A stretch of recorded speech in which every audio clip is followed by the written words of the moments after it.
Trapped in the darkest depths of the Underdark, where madness festers, demons rule.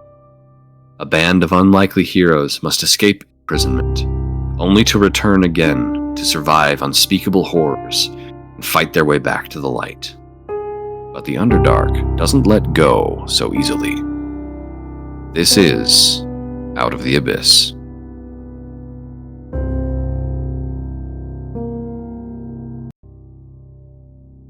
Trapped in the darkest depths of the Underdark, where madness festers, demons rule. A band of unlikely heroes must escape imprisonment, only to return again to survive unspeakable horrors and fight their way back to the light. But the Underdark doesn't let go so easily. This is Out of the Abyss.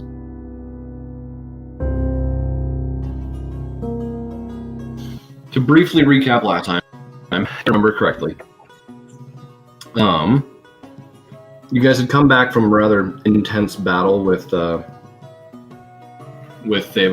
the session before. And we're dealing with the fallout from that. There was some planning that happened. And then you guys cracked the puzzle ball, which was near the end of session, but you found that the puzzle ball is a map leading to the Eye of Vecna, which is stashed away somewhere on Earth. With that being said, I don't remember anything else significant that happened last session. Got my buddy Frazer Blue in the circle. Oh, I'm sorry. Thank you. You're right. That happened. Fraz got dungled. Yes, Fraz got dungled. Utilizing the instant recall magic circle and trying to utilize planar binding, Driddle successfully entrapped the demon lord Frazer Blue under your control and your servitude using a wish spell, which I think I told you. You cast planar binding. It's his last wish spell. Yep. Oh, yeah. Well, funny number. You cast planar binding. I saved. Easy. And I was like, sweet, then he's good, he's in the clear. Then you said wish, and I was like, oh, I'm sure this will be fine. And I'm looking at his stat block, at his spell list, trying to find counterspell, and I'm like, it's it not seems there. like it might be on his, like... It's not. I know That's why I Ross didn't had it. do anything. Yeah. Now, So, you now have a very, very, very powerful errand boy at your disposal. Good. Who has taken the guise of a human, and I thought I found art for him. Apparently not. And Tarn is attuned to the sword of Cass. Ooh. That's right. Arin was the one who received the sword of Cass, attuned to it. And Scoria made a fun deal with Thavos. Mm-hmm. And almost got stomped immediately. Yeah, I but felt, you know, I felt leverage. secondhand fear for my own life through the stream. I wasn't. I got this. Piece of cake. Now, I did have Human. one mechanical question about not being able to cast Wish, Erickson. Yes, If I found an item like the Ring of Three Wishes, I could cast it through that, right? It's just just not the character. I can't have it prepared and cast it. Okay. You cannot summon and command the weave in the way that it would be for your personal benefit, or from your personal energy to use Wish. But if you're channeling it through another object that already has it preloaded, yeah, that's fine. Okay, cool. This will have consequences later. I do have a chat for this. Man, it's been a while since I've used this chat. I think we kind of left off with a mixed split, right? With character discussion. Some of us were gonna go send mental brands, and after Thavos and the others were gonna rescue. That's right. They're gonna rescue someone? Vale. That's Dude, right. I forgot about that. Scoria is not fucking going to Menzel Branson. It's a Why, land man? of... Dude, it's a land of them worshipping Lolth, dog. What do you mean, them, Scoria? Do you want to be canceled off the team? That's a good point. I forgot You that. consider me on the team. Hey, not anymore after that one. That's like strike two, buddy. In addition to the shenanigans with Fred, Trishek and Scoria had a pretty good heart-to-heart and figured out a strategy for trying to turn more attention towards towards Thavos, so you didn't have to worry about him so much. But also, you did kind of Doc's Vale, so you might want to go rescue her as well. Yeah, I guess. I don't know her. Well, Yeah, I met her for like 5 seconds. She was like weird. Or whatever. It's like all Shatterkai that I met. Please forgive the use of AI art, but I sent Frazar Blue's human disguise into the NPC channel. You are forgiven because he's got a sick jawline. He's Clearly from years of he's mewing. kind of hot, Erickson. Well, I didn't design him. I Pinterest him. Okay. No, he typed in the prompt, hottest guy you can imagine. Yeah, for Go. real. Those eyes are piercing. They are. I got a thing for eyes. Okay, we're off the King Julian talk, man. Anyway, we gotta calm down. No, wait, this is our... folks. No, wait. Let's play a game. Let's play a game on how fast we can get Driddle and Erickson uncomfortable. That could be... Wait, that could be a lot of... That could be this group's hear me out. Except for Tarn. That's not a hear me out. That's not a hear me out. It's just like... He's a demon! He's just hot. Look at that. He's an man, emotional though. hear me out. Okay, yeah. Fair. Maybe he's got a really bad personality. It's like the opposite. Well, he does. He's the demon. Yeah, he's a demon lord. Okay. Anyway, I'm not hearing the red flags. Right. Okay, so I think the team captains, as it were Trishek and Scoria. With Trishek planning to go with Driddle as Jarlaxle, clearly, to Menzo Baranzan to have a meeting with someone to convince them of the fact that Thavos is the one that bombed Sorcerer. Yeah.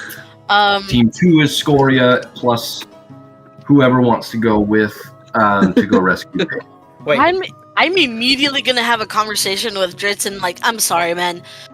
It's not a choice. You know Icewind Dale.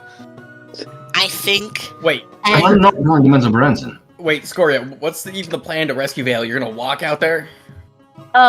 Sure. And No, you said you'd lend me one of your diddles, right? I'm sorry. I did, trying to be friendlier. Driddles. Well, I mean, like, To take us out. Are you, like, personally going to get Vale somewhere safe, though? Because if so, I can have her here, like, right now.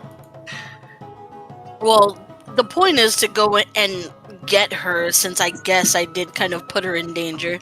But if we need to go hunt her down, because I only found her through the sword that that person Thor gave her, that's the only reason I was able to find her. Oh, I can find her. I mean, watch this. I say the name Vale, and I cast Gate. Summon her into the laboratory. Screw you too, Driddle. Jeez. Way to just throw an entire plot in the trash. No, you're kidding. I'm just kidding. I didn't write anything for that. That's what happens at level 17. Cower perfect. before me, DM. Yeah. Fair enough. Okay. Actions have consequences, Driddle. Oh shit. What does that mean? You do have the wish sickness, too. Oh, that's right. Here it comes. What, that's 90 necrotic damage. I could have gone to go try and hunt her down with freaking the Ranger of Icewind Dale, dude. I got this, bro. Trust. Okay, hold on. If you want to die while weak as shit, be my guest. No, I was gonna make freaking Dritz go with me. He was ready to. He did not want to go to Menzo Baranzan, that's for sure. I figured I don't want to go to Menzo Baranzan. Honestly, that place sucks. Alright, let me review. How much damage am I taking? It's like... I think it's 90-10, right? Each time you cast a spell until you finish a long rest, you take 1d10 necrotic damage per level of that spell. Okay, so, yeah, 90-10. Because Gate Holy is... crap. Got it. I got it. Let me roll, please. I want to roll that. Yes, please. It's satisfying to me to roll lots of dice to hurt you. Wait, what if it knocks him unconscious? Does he die? Well, he's at full health right now, isn't he? Yeah, I am. Unless he, like, wow, the dice somehow crit. Yeah, if I do crit, then yes, you would die. How many health do you have? 146. Oh, you'll Damn, be fine. that's a lot more than I thought. You're fine. Well, take 42 points of necrotic damage, please. Oh, he rolled bad. Yeah, lots of ones and... Oof. Oh, no, 2 ones. a 2, 2 10s. It's just a little below average. Yeah. That's what they all say, man. I'm still not going. I'm not going to mental bread. Nah, bro, now you have to. I could disguise you. Driddle, what? Are you casting date? Yeah. Okay, what does that look like? Make it flavorful. I'll give you inspiration, maybe. Yeah, you see Driddle just sick of conversation with Scoria about 5 seconds in. He just goes, "Behold!" And he waves his hands that are, like, still very weak. And out of the laboratory, I guess just the table opens up and Vale plops out like a fish out of water. Mm-hmm. And she's covered in, like, not covered, but, like, sprinkled in snow. She's got her half-face mask up. A little, like, frazzled, looks around and sees you guys and stands up. Yeah, go ahead and take that 42 damage. Yeah. And then as soon as he goes, "Behold," he is like a heart attack and then just falls to the floor. Behold, Vale. Yeah. My leg! Scoria's like, I can see why Davos is obsessed with her. And we'll sit at a chair. Up, leaves the mask on and, like, scans the room, clocks Driddle and Taran, says, thanks, I guess. Yeah. Taran kind of wakes up, but Taran is, like, just getting out of bed. She kind of comes out of the room and her eyes are just black and red. And she has, and her left hand is black and demonic, and she's like, okay, what'd you do now? Bro became evil Taran in 5 seconds. What is going on? Oh, it's the sword of cast that did that to her. Wow. Taran, do you need a band-aid for that? No, this is just, I don't know, kind of just reminds me of my emo phase that I had when I was a teenager, but a lot more extreme. I'll be fine. Maybe just turn your attention to the woman that just evaporated in front of us, yes? Vale pulls the mask off and clicks it to her belt and says, shit, Vale. Yeah, I'm here now. Who was it that got me into a bunch of trouble? She looks at Trishek, and Trishek kind of, like, doesn't intend to glance at Scoria, but just, like, instinctively does. Maybe the one that looks like the scary devil. Yeah, I'll just raise my hand and be like, that was me, sweetheart. I just needed to make a deal to keep Thavos off our backs for a little bit. But, right, off of you're welcome. Divine. Thanks for that. We were... I was planning on going to rescue you. I wasn't going to give him what he wanted. Well, now that I'm here, great. Now he knows exactly where to find me. Not really. You still have an amulet on you, don't you? Yeah, but he has ways of tracking through magic. Really? Well, he can't touch this tower, as per the deal, right? He can't, but he has lackeys that can. And I have an army of dungles. No, the deal specifically mentioned him and his minions. Okay. So you guys assume that I'm protected here. Cool. Great. Sure, now I guess. I guess a thank you wouldn't hurt, but whatever. I'll turn the... putting a target on my head and then throwing a sheet over it. Sweetheart, you already had a target on your head. Yeah, but I had it pretty well hidden before you pointed it out. You know, I kind of get the attraction here. They're kind of as stubborn as each other, huh? I don't think you've ever seen, like, something snap in her mind more than what happens right as you say that. But she, like, stalks towards you, pulls out a knife and puts it to your throat and says, "Never say anything like that to me again. Try it. See what happens."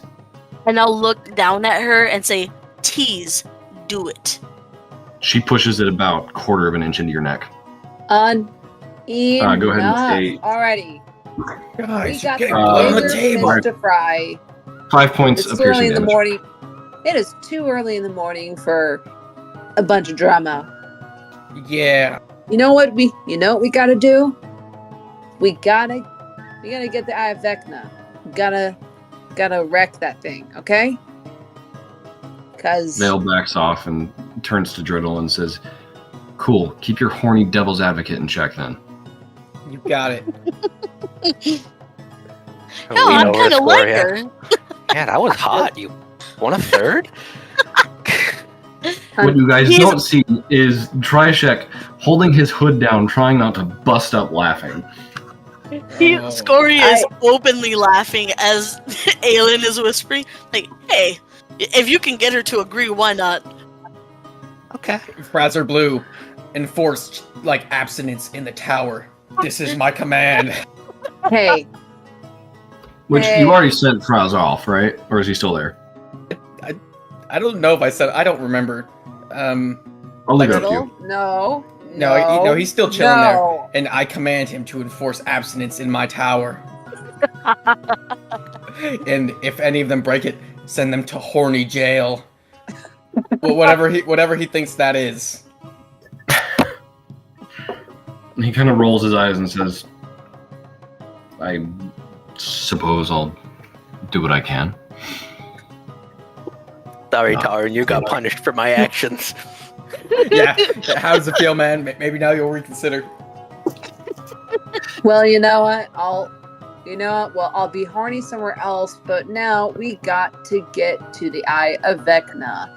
And What's that, Trishek? well, problem is, Driddle is still weak as shit, so It's only for I like don't know 2 how more I days. don't know how good of an idea it is to have him cast a powerful spell while you're still going under wish sickness. Dritz says, it may not be wise, especially given we need your backup once you're there. I was gonna say we could just make preparations, do Mensa brands and stuff, and then leave after like another day or 2. Are you going to be good enough after that? Yeah. I think it's been like a long rest since last session, Erickson. I believe so. I hesitate to say, but yeah, well, I've said it. I don't think so. It was within the span of the night. Yeah, my character sheet still has stuff missing on it. Yeah. Yeah, Driddle, did you, when was it nighttime when you summoned Fraz and did all that stuff? Because it was Yeah, 'cause when then we had the I war room left. meeting, and then I said I went to sleep, but I don't know. I just assumed that would count. Well, the rest for you is also only 4 hours, so let me... I think me making the deal with Savos and everything probably would have taken a bit, right? Because it was at like dusk. Yeah, so yeah, I'll allow for a long rest. If you Okay, want to mark that Neelan, Tarin. Then that means I have 2 more days. Hey. Hold on, I'm trying to And read. I do have stuff I would like to get done before we go to Earth and maybe die. Okay. I really want to set Menzel Baranzan against Thavos, but I'm not going. I I can can't. disguise you as a drow, man. It's okay. Sure, you could. Oh, Disguises are an option. okay. Dritz is pretty dead set on. Well, I guess he could put on his Jim Jar ring. Why are we going to Menza Branson again? The idea of going to Mendo Branson is to let them know that it was Thavos who bombed Sorceer all those weeks ago when he was chasing down Driddle. They are still in like investigation/triage mode, trying to investigate that, but there's zero evidence of what happened or where or why or who. But So how if do you we prove go it? into Menzo Baranzan with Jarlaxle Bainray in tow to the Matron Mother and say, hey, it's this wannabe demon lord who's currently in the abyss, that would point them in the right direction, thus making Thavos' plate very full. Yeah. Okay. How That's far the of a plan. trip? How far of a walk is it to Menza Branson? It's only a teleport away and another 7d10 damage. I mean, Gromf could probably get us there. He's not going to go in there, but he can probably teleport us to right outside. Let's just use Gromp. We need you at full strength, Driddle. Gromp says, I can... You don't have I to can get be you right in the into- city. You can be just outside of it. Oh no, I can get you inside my inner sanctum. Oh, yeah, I forgot. He has a study room. It's the I office. suppose I could just stay there until you all come back, and then I zip us back home here. This might work. Alright, I'm on board. So is everyone going then? might as well. I'd rather not be just sitting in the tower twiddling our thumbs. Well, of course not. Do I have... Driddle, you mind if I borrow your spell book for a moment? I don't think I studied any seeming today. Oh, don't worry. I set my fingers. Frazer Blue. Cast Seeming on everybody. And Of course. make them look like drow of their choice. He'll waggle his fingers, and we'll do a fun little thing here. Let's go in a circle and describe what your drow alter ego looks like, starting with Tara. Give us your drow OC persona. Yeah, exactly. I mean, probably the shortest drow of the group, but just kind Drow of. are the shortest of the But like I said, just kind of has your same kind of haircut. Scar across her face, red eyes. Just looks like an average. Looks like a badass. Little female drow fighter. Okay. Reskinned, slightly taller Tarn. Yeah, pretty much. Perfect. Okay. I guess, Aelin, you are drow, so you're set. Yep, it'll just wipe the eye color, make it normal. Yep. Okay. Wait. And then, Scoria.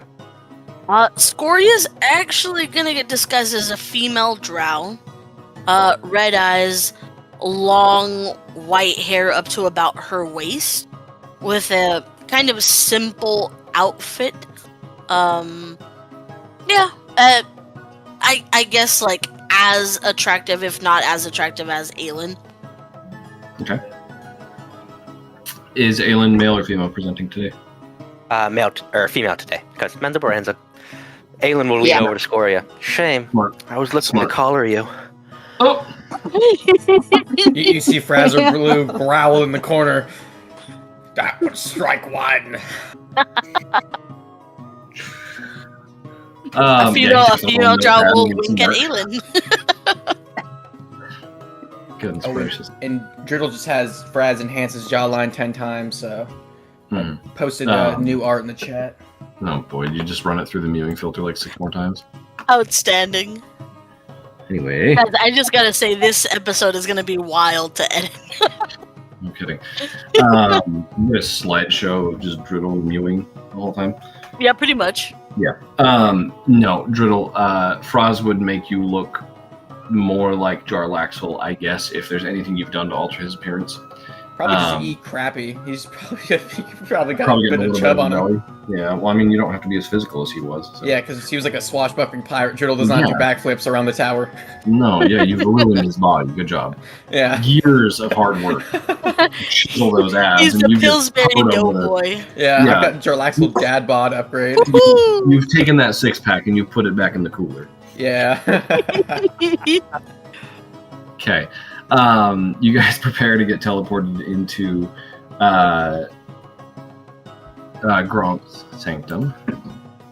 Let's see if I still have that backdrop. I kind of doubt it. Oh, we'll just use mental brains. Okay. Oh, and before you leave, I guess Trishak will come with you. He'll get glamored into I'll go with a drow with like 2 different crossbows. He's got a bigger crossbow on his back and then a small like arm attachment gauntlet crossbow. Simple armor and shorter, like shoulder length white hair. And then Dritz will stay behind with Vale and kind of explain the situation to her if needs be. So. Oh, this is bunk. Why do they get to stay behind? So yeah, Vale, like Vecna's coming to kill everybody. Yeah. Well, here, Vale doesn't want to go get caught unawares in a tower not in a tower that has a bunch of protections on it, and Dritz would rather die than go anywhere near Menzoberranzan. So. I'm gonna, like, as we go, I'm gonna look at Dritz and call him a chicken, because I'm a Hell Knight going into the land of the unholy. I'm a Hell Knight. You call him a chicken and he just smiles and shakes his head and says, "You have fun in my homeland." Ugh. This is awful. If I get skinned, I'm taking all of you with me. Okay, they're not like They don't skin people. At least I haven't seen that. Dritz looks at you and like gives like a yeah, they do nod. Oh yeah. I've skinned more than one. Okay. Sorry, I'm a blinged in stone boy. I didn't think it was that. I thought those were like memes. No, I guess you really do skin people alive. God, this is gonna be awful. Dritz looks at you, Driddle, and just says, "Good luck. Don't get killed." And I believe someone sent word ahead to the matron mother somehow. I mean, yeah, I could have cast sending. Yeah. I don't. Because it goes thought through you Jarlaxle's did, but voice. if you didn't, then that's okay. Yeah. Okay. What do you say? I have gathered crucial information regarding the magical attack on Sorceer. I'm sorry. Really quick pause. Were you there? / Have you ever met the matron mother? Yes, I believe we had Okay, a all meeting with her before Yeah. Orcus arrived. That's right. I couldn't remember if you were there for that or not. Okay. Cool. Yes. Okay. I think we were all there for that one. Well, except Scoria and Aelin. True. Yeah. Yeah. You're good. Okay. Sorry. Carry on. Yeah, and then just meet up in the same. What is it, like the Baneray house, or what is the building called? I guess I'll just look down at Dredo and go, you know what you're going to say to her, right? Right. Hell's below us, help us. Going home for this? Yeah, I'll look down at Aelin and kind of whisper in Drow, you gonna be okay? It's been a long time. Hopefully they've forgotten. What did you do to them? This isn't Drow. Do you know Drow? Do I know Drow? Yeah. Yes, I do. I don't remember if you do or not. Do you? I mean, I speak Undercommon and Elvish. Is Drow one of those? It's like a weird combination of the two. I think that make an intelligence check. Okie dokie. 2. Oh no. 2? Altogether 4? Well, I would imagine that the snails running Jarlaxle's eardrum would understand Drow. Just because he's heard it his whole life. Yeah, but different brain. I guess technically not, but technically different brain. You're struggling, but you like pick up a word here and there, something that sounds familiar. It's like listening to Old English. You are talking about cheeseburgers. Mm-hmm. Okay. Yeah, I will look at her and say, are you going to be okay, or do you need to stay behind? It's been 150 years since my house was exterminated. We should be okay. I've had to get bugs exterminated from my house too, don't worry. It's not that bad. Scoria, what's your passive perception? 17. Yeah. Dritz is like subtly eavesdropping, and when Aelin says the thing about her house being exterminated, he's like, you can like see him like running numbers in his head of like trying to figure out who Aelin's house was.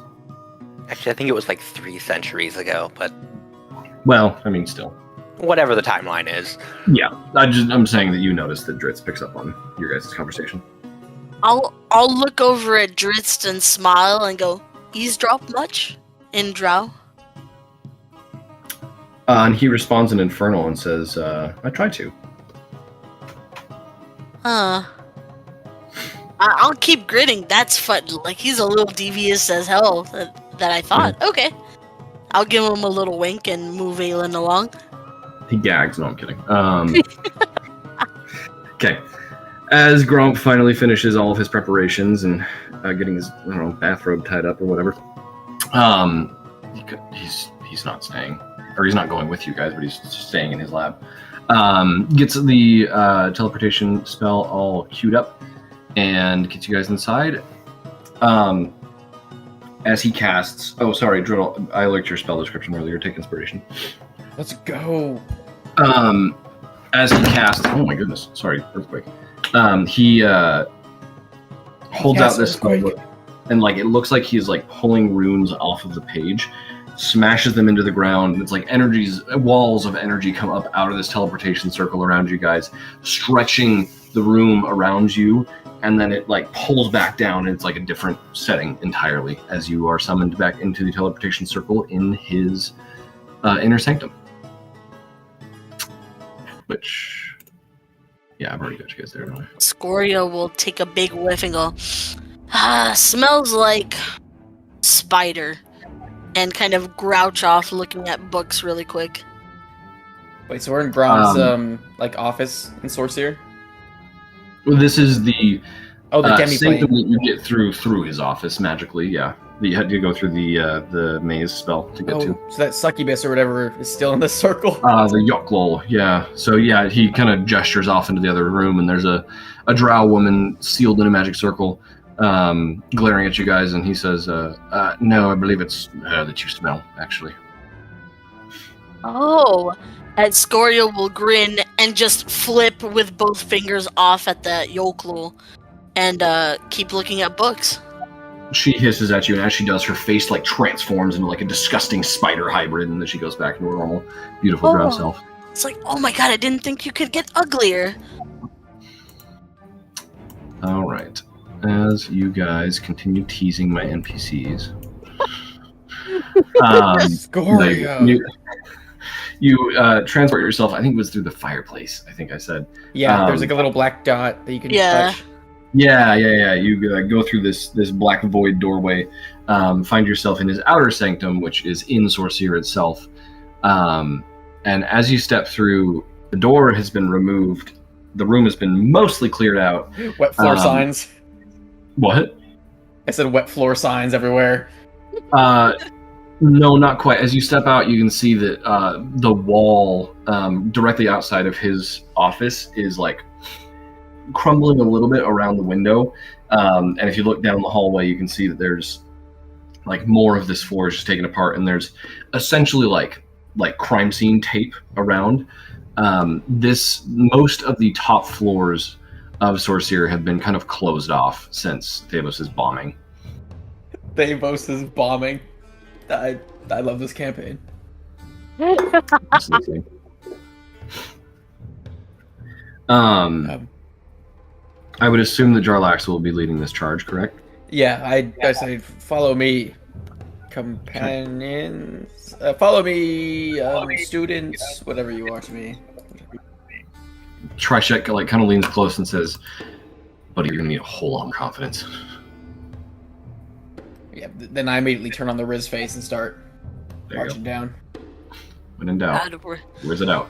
Oh, we're so dead. Mm-hmm. Some of and us. You guys march down the steps of Sorcerer into the streets of the city. You guys have been here before, but the fact that Jarlaxle Bainray is walking the streets with you guys as a part of you keeps people away from you. It certainly does not stop the attraction of attention,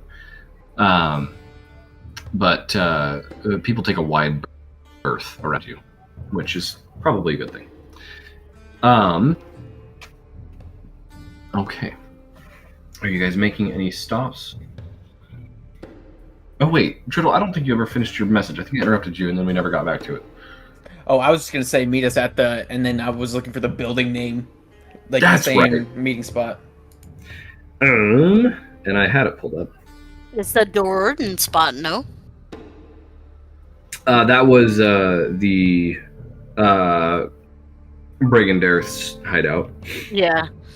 At the let's- Banray compound, no? That's where that was, but she will meet with you all. Yeah, House Bainray itself. Atop the section of the city that is pronounced. Oh boy, hold on. Sorry, there's a lot of apostrophes. 15 syllables incoming. Yeah. My brain is just. Hold on. Okay. Quell Arzul. I think. We're going to call it Quell. Because Quell. that's not happening. The section of the city, it's on the southeastern end. It's very exclusive, I'll say, to this house. A lot of the big houses of the city here, but House Bainray is not just one house. It is like a small little sub-city. It's like the Vatican inside Menzo Branson. It's huge. It's like Disney World, but a lot darker and with a lot more torture. Wandering through the streets of House Bainray, again, with Jarlaxle in your group, people don't pay you mind or pay you mind from a distance. Guards will give you an appreciative and recognizing nod, Driddle. You don't recognize any of them, but every now and again you'll pass by a woman who gives you a solid nod and moves on. You climb the steps up to probably the same place that you met the matron mother those many, many months ago. So I'm trying to remember her name exactly. Quenthel Bainray. And you find her in that similar like council meeting room almost, which I can send a picture of, with this giant spider-shaped table. 1, 2, 3, 4, 5, 6, 7. 7 chairs set around it, with her in the most grandiose and ostentatious of these chairs. Let's see if I can find that picture. I'll try and mimic Aelin as much as I can in terms of her like movements in front of the matron mother. Yeah. Like demeanors? Okay. Yeah. I gotcha. Alright, let me crop this bad boy. Hold on. Okay, this is straight out of the book, so this will do. Okay, I'll do the clips and highlights. That makes sense. Okay, there's the meeting room that you find the matron mother in. She's in that leftmost chair. Let's see here. Okay. You enter down through those steps. Flanking that door, there are 2 female drow guards, both of which are like pretty built, like approaching 6 foot, and like could easily take most of you in a fight. Let's see. Matron Mother Quenthel is in that largest seat to the left. It appears that she has a couple of, let's say, a drow and a hobgoblin slave kind of positioned behind her on the floor. And as you guys walk in, she gestures to these seats, sees you, Driddle, and gives you a somber nod, gesturing to the chair opposite of her, which I know is pictured as the smallest, like a kid's chair. It is larger than that, we'll say. Okay. Like gesturing to sit down? Yeah. Alright, I'll go and sit. She says, John Axel, I certainly hope that you summoned me here for a good purpose.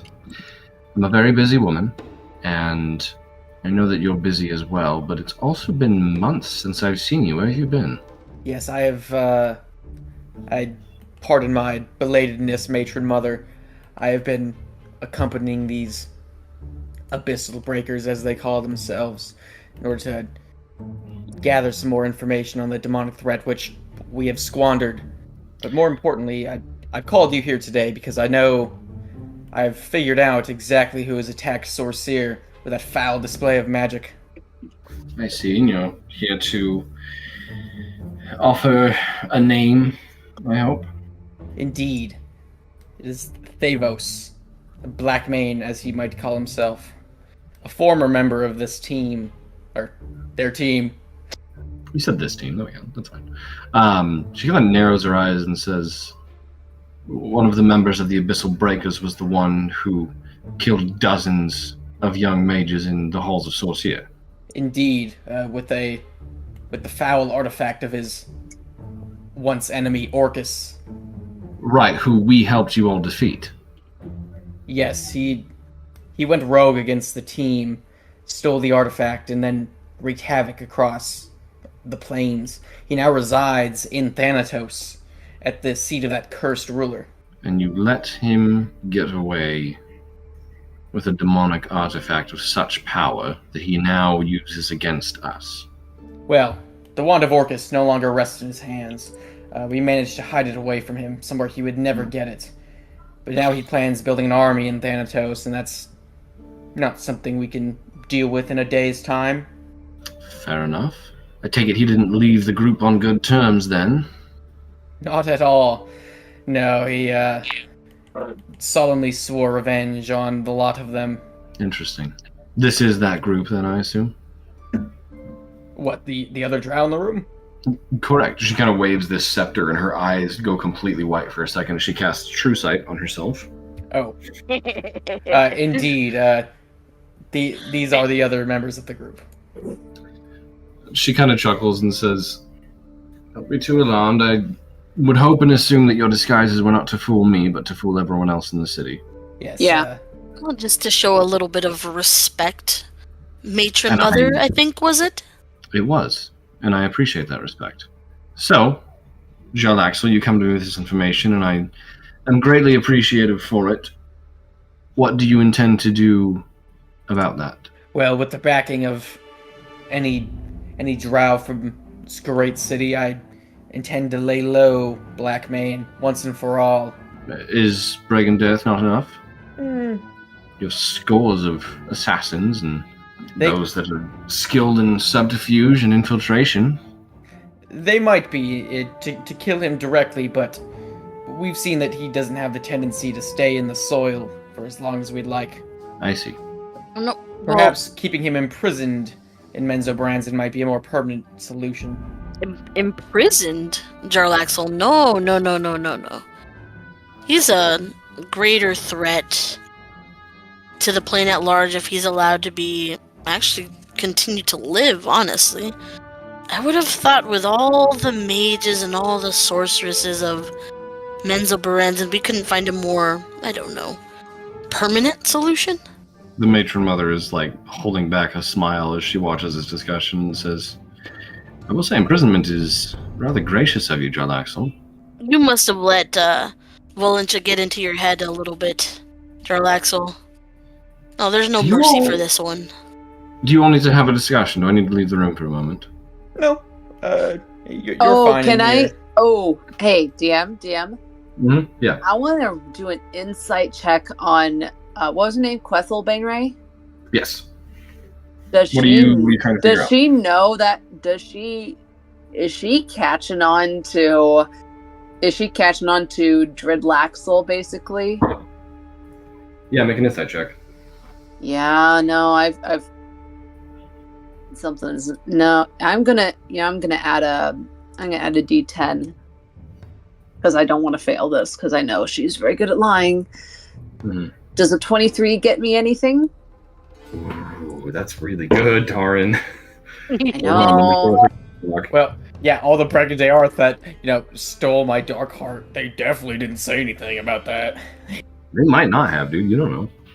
The Bregan Death and the government of Menzoberranzan do not always line up. Even though they're in the same house, everyone's out for themselves. Let's see here. Do I still have her? I do. Look at that. Oh, jeez. What did you say it was? 23? 23. I'm gonna message you something really quick. Okay. So the matron mother says to you, Trickle, all right, Jolak, so what are you asking for? Troops? You asking for some kind of military reinforcements? What? Spit it out. I only ask that you inform the fine people of this city of who has wronged them and see what they think is the correct course of action. Should you vote? Interesting. Well, I'm not sure how much voting would be done. I think most drow people of Menzoberranzan would take to swift action against him. And should you need help in doing that, the Abyssal Breakers would have your full support.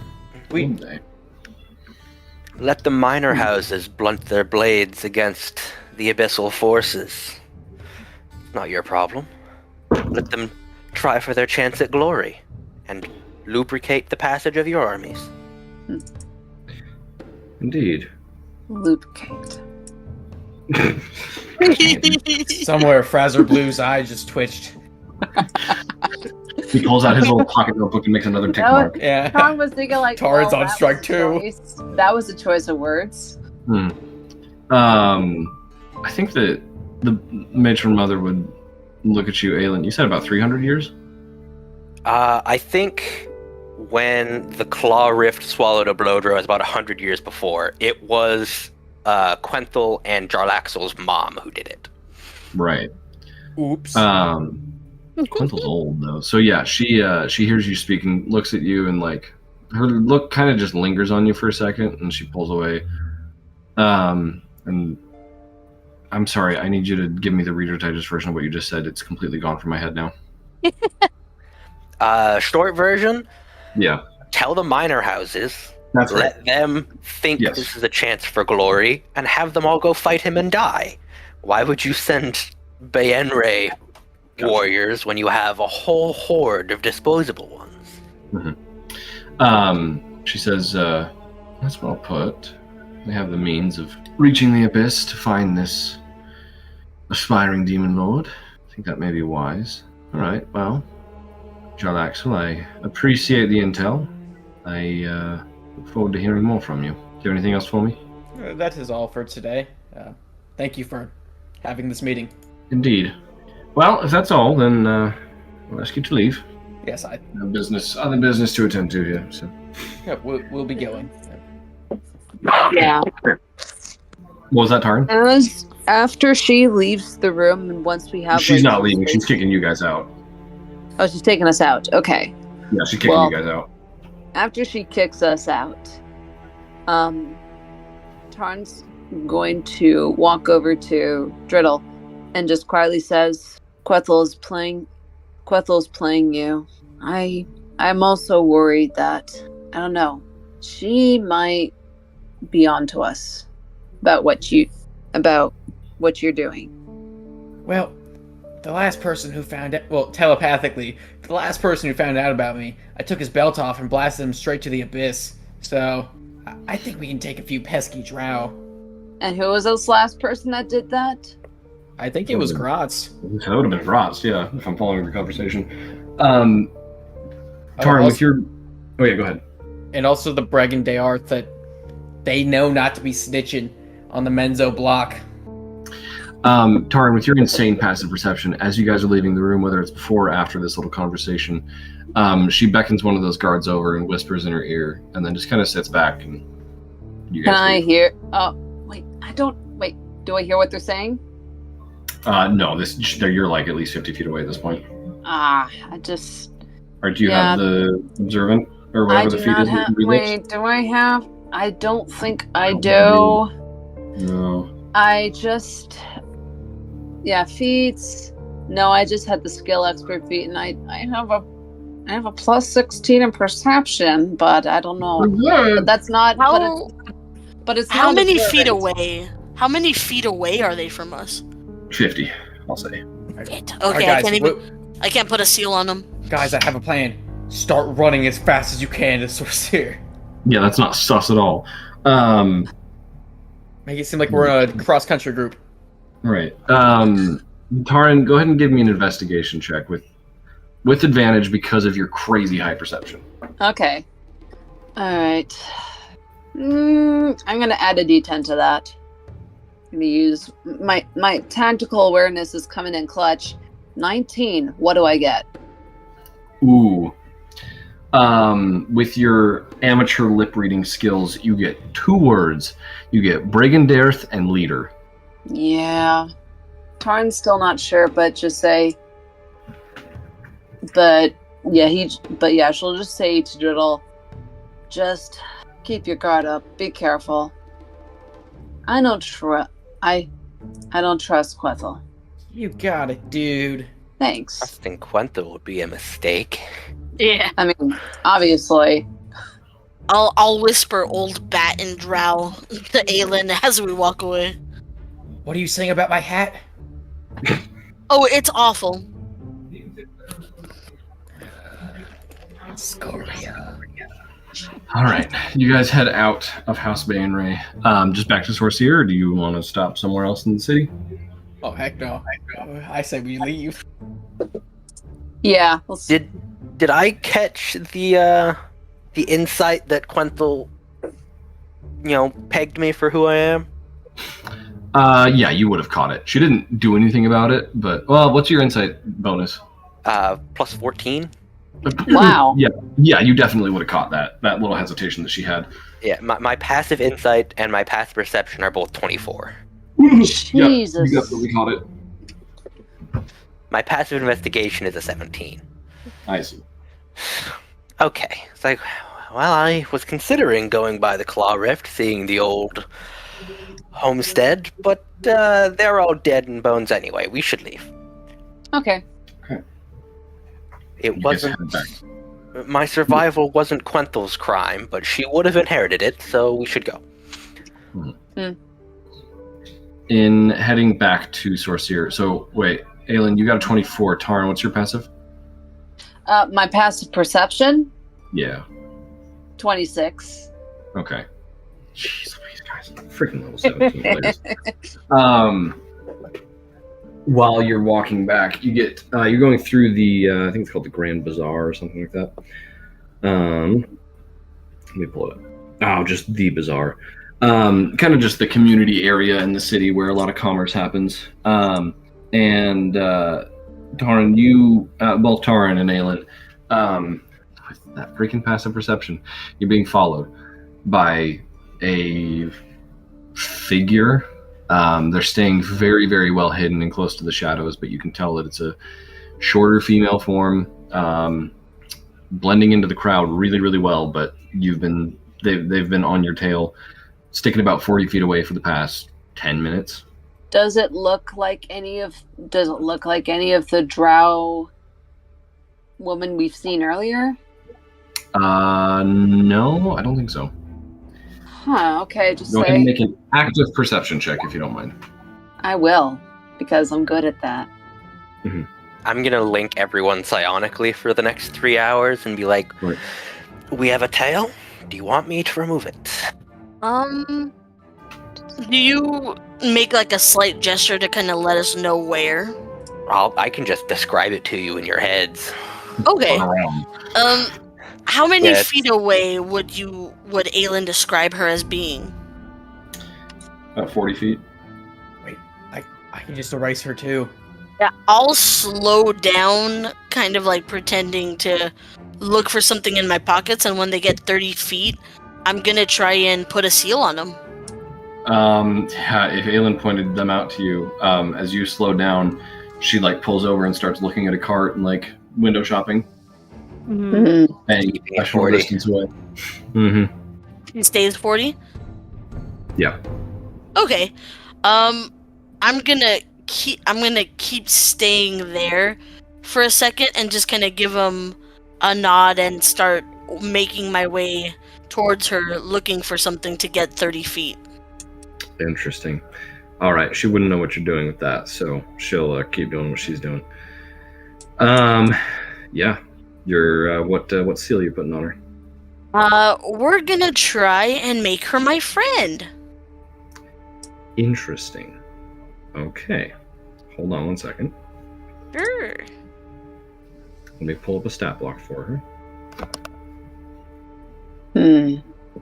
Sorry, it's just another Menzo prostitute. What are you doing? Do not engage. Do not engage.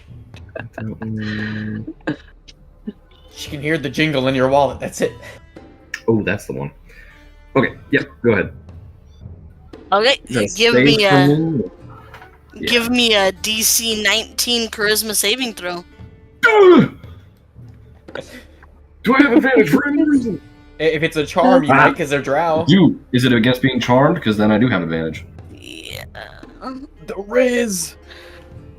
See, that's No. the thing. Attempting to Roll a 15 twice. Okay. Regardless. I think I she would will- look up from what she's perusing and see you and kind of give like a friendly smile and a nod, but keep doing what she's doing. I don't like where this is going. And I'll approach her and kind of just play it off like, and in drow, and because I have my forked tongue, I think I get advantage on these, like using the languages. Like, oh my god, it's been so long since I've seen you. You look better than before. What are you doing here? I'm so sorry. I'm having the hardest time placing your name. Oh my god, no. I understand it's been a while, but It has, but I recognize Alara? you. Not please tell if you wouldn't mind telling me your name. I know how familiar you are to me. No, it's a face thing. It's not a name thing. Yes. We would course, I imagine we had to have gone to school. Of course. Any of these lowly males, right? Right. Let's see. Zilvra. Silver. I knew it. Now, I mean, what are you doing here? I just looking for a new set of gloves. That group that you're with, are they locals? I mean, I know one of them, but Oh, you know, Jarlaxle isn't all they say he is, honestly. A little ugly when you get to know him in person, isn't he? I hate you. something like that. Go ahead and make just a general charisma check. Well, let's. Charisma? Yeah. Hold on. Let's That's so. give me a sec. Gosh, that is freaking Why are you funny. slandering my name, bro? Because it's funny. Hang on. I'm gonna do. Hang on. So it's a +5. Hold on. I'm double checking what one of my little things does. Okay. Okay, yeah. I'll use one of my hit dice to roll, and I'll. Oh no, it's not a save, huh? It's just a check. Yeah, this is just a check. This is just seeing the general impression that you're having on her. Okay, I'll use. Oof. That's expensive, man.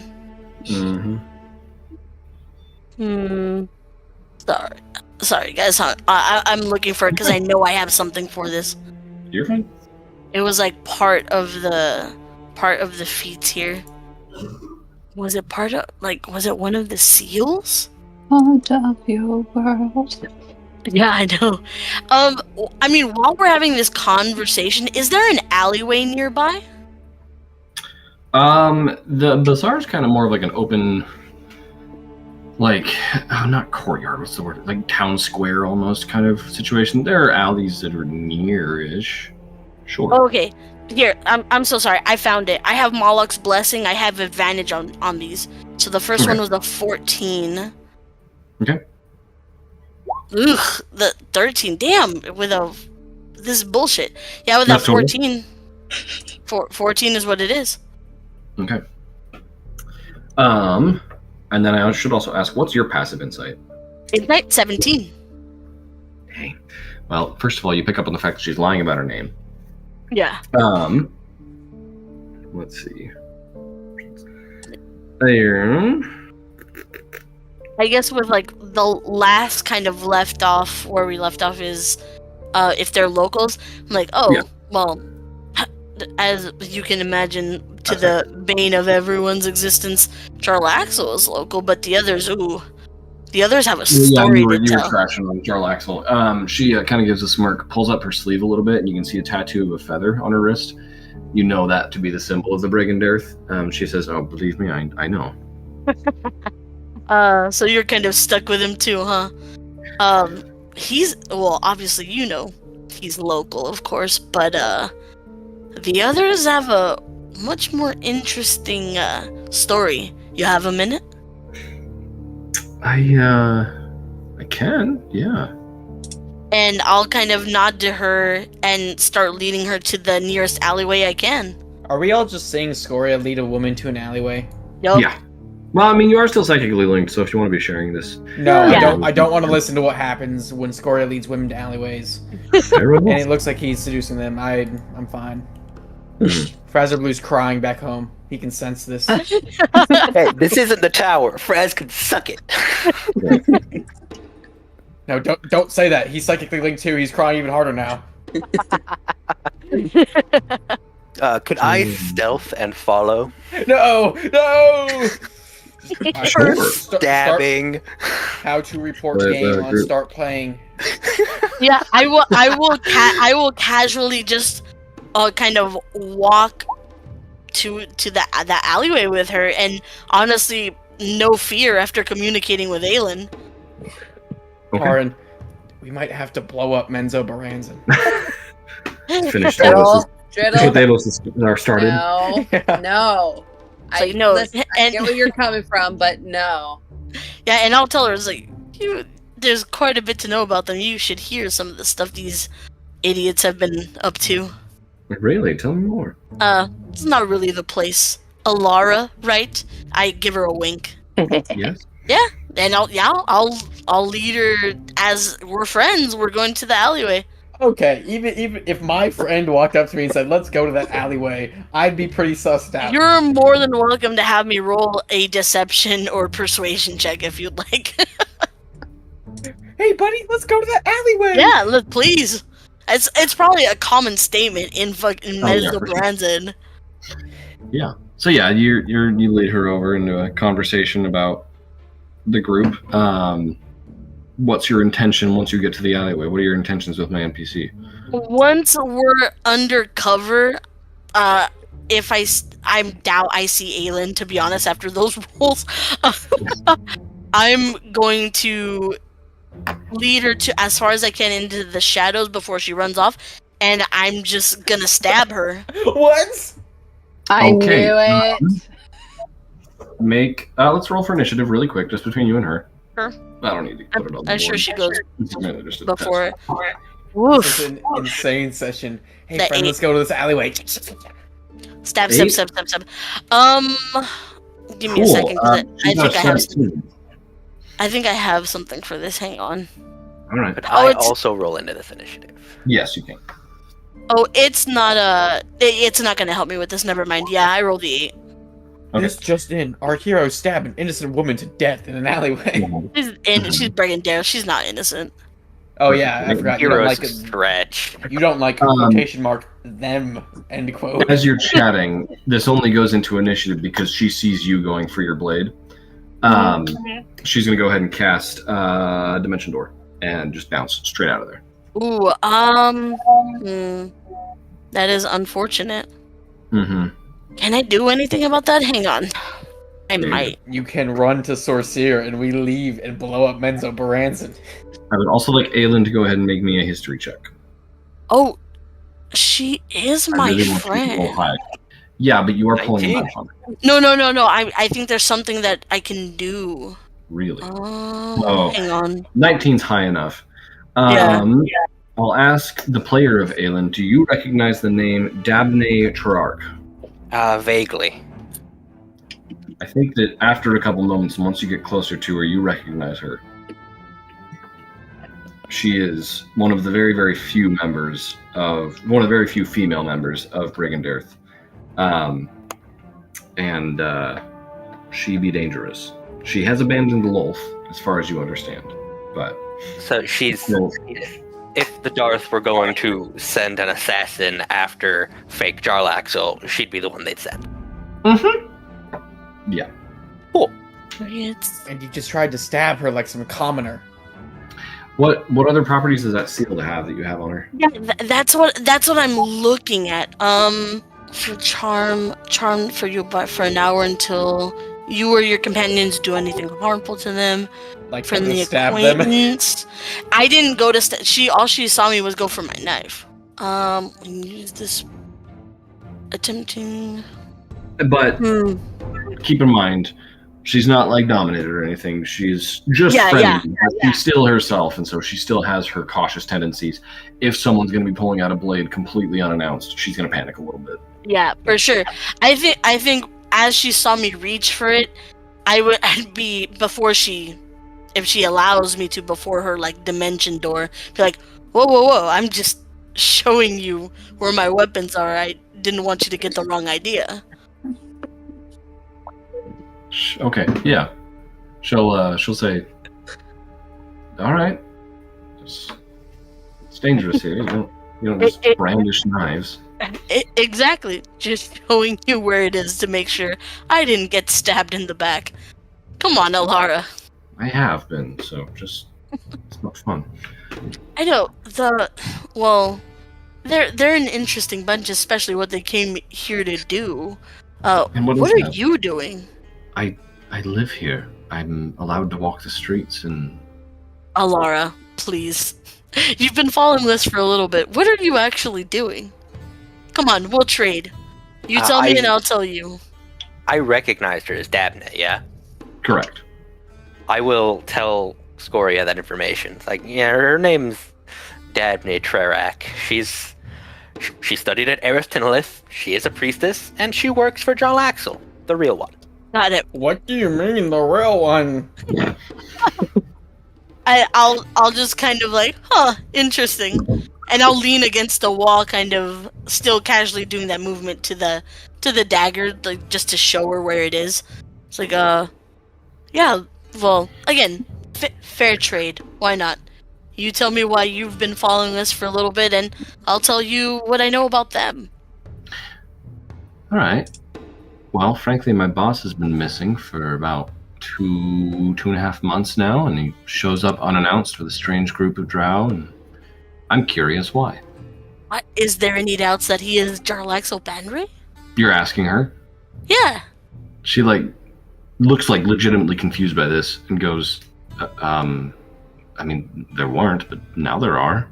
Should there be? No, I saw, and I just kind of nodded. I was like, no, I saw him. There was a pretender to the throne, a little gnome man that was trying to go after him, but no, like usual, Jarlaxle got the better of him. I saw it with my own eyes. Right. What did you say your name was again? Illyria. Come on, you know me. Right. Yeah. No, I'm just... One of the lesser-known Banray, of course. Ooh. Make a chunky deception check. Make a Yeah, fat once deception you check. said I do these That at was advantage. big. I do I these know, at but advantage. still, that's a Yeah. a good thing you got a big bonus. Trying How to about claim a lineage. 30? Not just lineage, but the lineage. The lineage, yes. A 30? She blinks really hard and says, "I don't know how I've managed to forget you, but thank you Don't for worry about it. remembering." Don't worry about it. Everyone does. I'm not as useful as some of the others, but regardless. I see. So what is this group that Jarlaxle's with? Can we eavesdrop on this? If we see both Aelin and Scoria go into an alleyway with a strange woman, I'm gonna say that's up to you, Driddle and Taran, if you want to. I will. I'll be like Scooby-Doo around the corner, just like. Mhm. Taran I is a would little open my mind conversation so that if it's possible to use it that way for them to hear. You don't need to share a language. I just have to act as a hub. Yeah, sure, that's fine. Okay. Pass messages. Taran, what were you saying? I was like, so that's all? You're just here to follow them?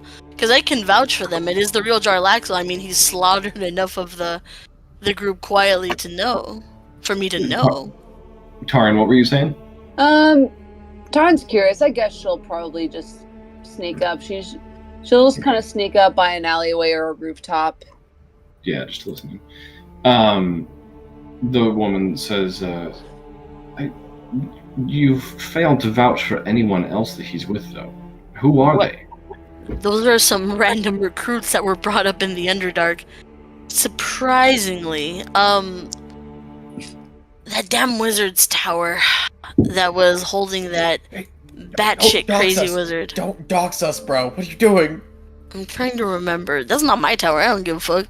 But No. I do. Be nicer to Sir Scoria. No. Okay, wait. If you're about to say that we're at Vizarin's tower, or like if I hear that go, may I act and do something against this poor woman? What do you want to do? Well, as soon as I hear we're at this wizard's tower, I lean around the corner and you just see Jarlaxle's middle finger peek out, and I'm gonna subtle spell banish this lady. Uh-oh. It's That's a charisma save? Yes, it's another Riz save. Perfect. He's And, local. and it's subtle, so I just like it. There's no sound. There's no nothing. She's just gone if she fails. Thank the heavens for advantage. What's the DC? 22. Neat. 26. How does she have advantage? Cause she a drow. Oh wait, hold on. I'm sorry. Not Am a I an charm. idiot? I might be an idiot. Hold on. Banishment isn't a charm. It's just. I know you that leave. now. I know that now. Yeah, no, never mind. It was actually an 11. Get got. Yeah, Find she a just fucking goes in her lead. finger, and she just gone. Ooh. And then you Okay. guys see peeking at you from Taryn around the just corner. kind You of just looks. see this. Taryn just kind of just watching this, and she just kind of says, "Huh, that got interesting." Okay, now we leave everybody. Yeah, we it's like- run. All right, great. Yeah. So We need to get the hell out of here. And I'll kind of push Alina's like, let's go. You have a minute. Also, Erickson, you get to roll 4 more d10s against me for Uh, fun. 4. I believe banishment is a level 5 spell, homie. It's level 4. It is? What? I have it here. I could have sworn it was level 5. Man. Alright. I will pass without trace us so that we can't be tracked by normal means. I got you. Smart. Though she is a drow priestess, so I also have an amulet on me, so get wrecked. Whew. Oh, I was thinking of banishing smite. Okay. Alright. yeah, that's a fifth. Yeah. Let's see. Where's my dice? There we go. Only 4 d10s? You ruined all my fun. I was gonna search and see if she had anything cool. Alright. Like item-wise? Yeah, but it's fine. I want to see if she had anything cool. We are the As a- richest people in existence. I know, 25 but like, points of necrotic damage, please, Driddle. but they're like demon worshippers, so like this is like even funner for me. And don't worry, I plan to go get some cool But stuff I if we thought get you free time. wait. I thought you said she left worship of Loth, or does she still worship Loth? She left. She She left, no longer worships Lord. Correct. but she's still a priestess. That is She must. true. She has to still worship somebody. Mhm. Otherwise, she wouldn't be able to dimension door. Mm-hmm. Maybe It's she like how I have a worshipped gym new membership god. I don't despite know. not having worked out in months. Okay, so you guys straight hoof it for Sorcerer. Yes, Yeah. we run. Wonderful. Okay. Dabney did graduate from Arak Tinlith. Mm-hmm. This is true. Whatever that Okay. means, we keep running. Give me 1 second. Is that like a Menzo Branson school? Yeah, there are 3 main schools in Manzo-Branson. Melee Magthier, which trains warriors. Aelin went there. Eric Tinlith, that trains priestesses. Dabney went there. Every drow priestess goes to Eric Tinlith. And then Sorcerer, which trains its wizards. Yeah, yeah. Okay. Interesting. Okay. Yeah, you guys begin booking it through the streets of Menzo and back to Sorcerer. Why doesn't this? Let's turn this into a skill challenge. Just going around the table here, starting with Scoria. What are you going to do to ensure that you get there safely, speedily, and without any more resistance? Okay, so I don't, because technically my seal doesn't go away until I burn it. So as soon as she disappeared, I would have wanted to move the seal to someone else. I don't know how you feel about the seal bouncing around from person to person to help like friendly creatures. Oh, Like- I see. Yeah, I know that's asking for a lot. What does it say anything in the mechanics of how transferring it works? It's a bonus action to transfer. Does it cost anything? No, but not until I burn the seal. It's literally just moving a bonus action. Interesting. Okay. I mean, every 6 seconds, yeah, you can bounce it to someone else. Yeah, just like basically anyone, as we're kind of moving forward, anyone that seems remotely like they're gonna try to step in our way, I bounce the seal from person to person. I like it. Okay. Yeah. Sure. That'll help a little bit. Yeah. Okay. Driddle, what are you doing? This can be a check of some kind. It could be a spell or an ability. your pick. I mean, how far away are we from source here? You're like a good 3 or 4 miles. Oh my gosh. City's big, dude. Guys, I could just teleport us out if you want, and then we just tell Gromp to come back. Yeah. I mean, I might die mean, teleporting, but it's a bit better than having a 4-mile run. I'll be able to wait to get you up. Yeah, honestly, I might just say we teleport back, and then just send a message to Gromp. It's your funeral. Riddle cast Hopefully. teleport back to the tower. That's a 6th level spell, correct? 7. Hmm. Every time he casts into the spell, you just hear Morva's ribs break. Lovely. That was a pretty good roll to My hear that. organs. I guess it wasn't great. It was okay.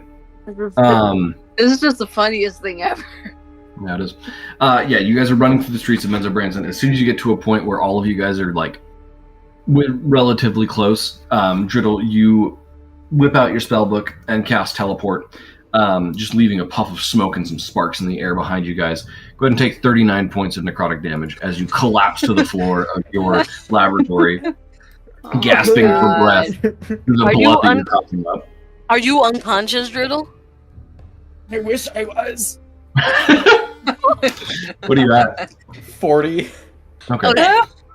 I'll Alright. catch him. I'll catch him if he starts to fall, and pat him on the chest and go, "Good job." I don't get caught by Don't hit Scorpio. him too hard, I you might instead break eat the floor on purpose. I do not want to be caught by that man. Says. That's fine. Then I'll use one of my infernal conduits to take health from him. So, More of my organs. They're failing. Wait, from him or to him? from him if he's gonna be an asshole about it. Do it. Fair enough. I can take it. It's Roll not a about con being... save. Con save, yeah. This is what I signed up 14. Tarn's just feeling It's a surreal. DC 19, my guy. I'm gonna take my I think I'm at my D10s, so I'm gonna take a D10 of health back from you. Perfect. I take 9 back. I'm at full health. You see, Scoria, it's not about being right. It's about sending a Tarn message. is just laughing from the sheer schadenfreude. I'm gonna let him fall and be like, if you wanna be a dick, go for it. But I will heal my full health then. Take it. That's... Take 9 points of damage. You see just one more tooth fall out. As you guys are all chuckling, Trashek looks a little panicked, and he's like, "Hey guys, do we need to be worried?"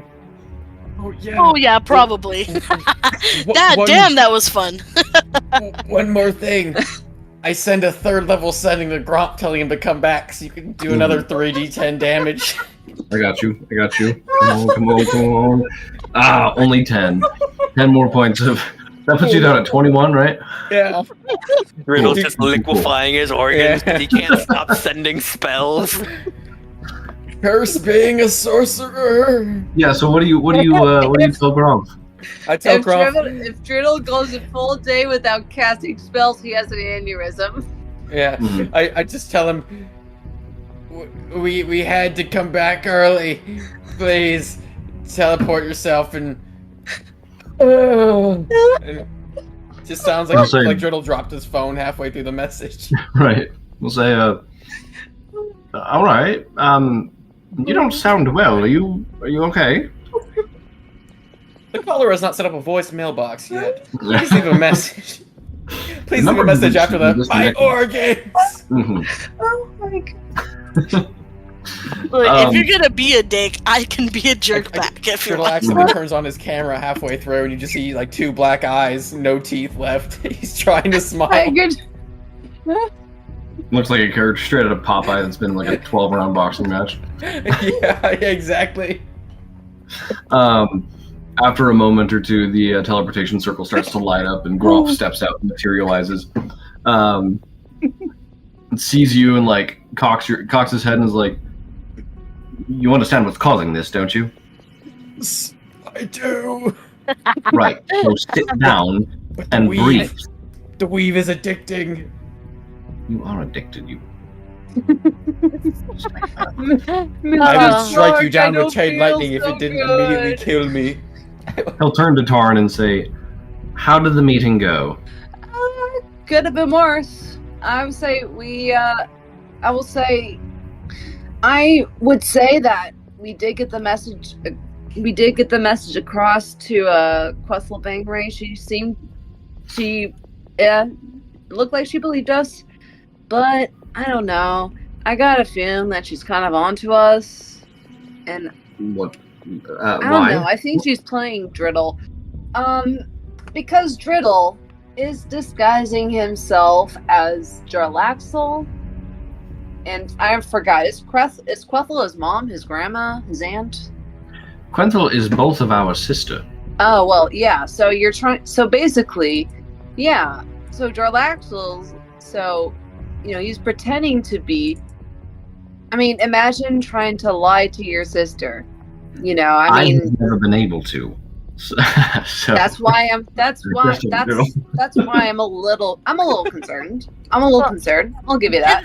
There is also the fact that they sent out an assassin of the Brigandareth to follow us. We conveniently led her into an alleyway, and then Diddles over there banished her. Where?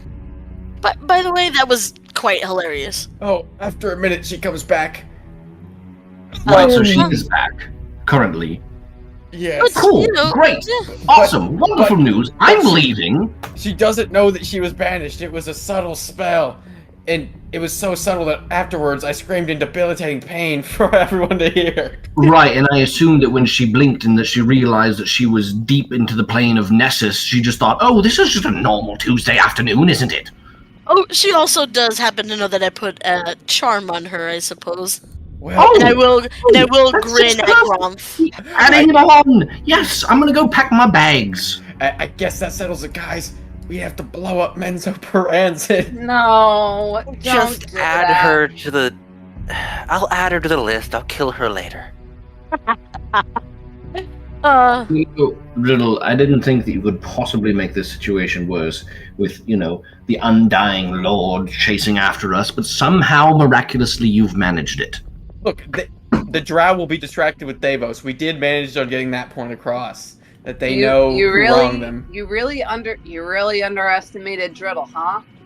I can't believe I almost missed out on this. Scoria's cracking up. Now, guys, if it gets You may have told the general community of the drow about Thavos. Sure, great, awesome. You know who doesn't care about territory squabbles? Brigandareth. You know who does care if their leader has been body snatched and his soul transported to another plane of existence, sold to an ancient dragon? Brigandareth.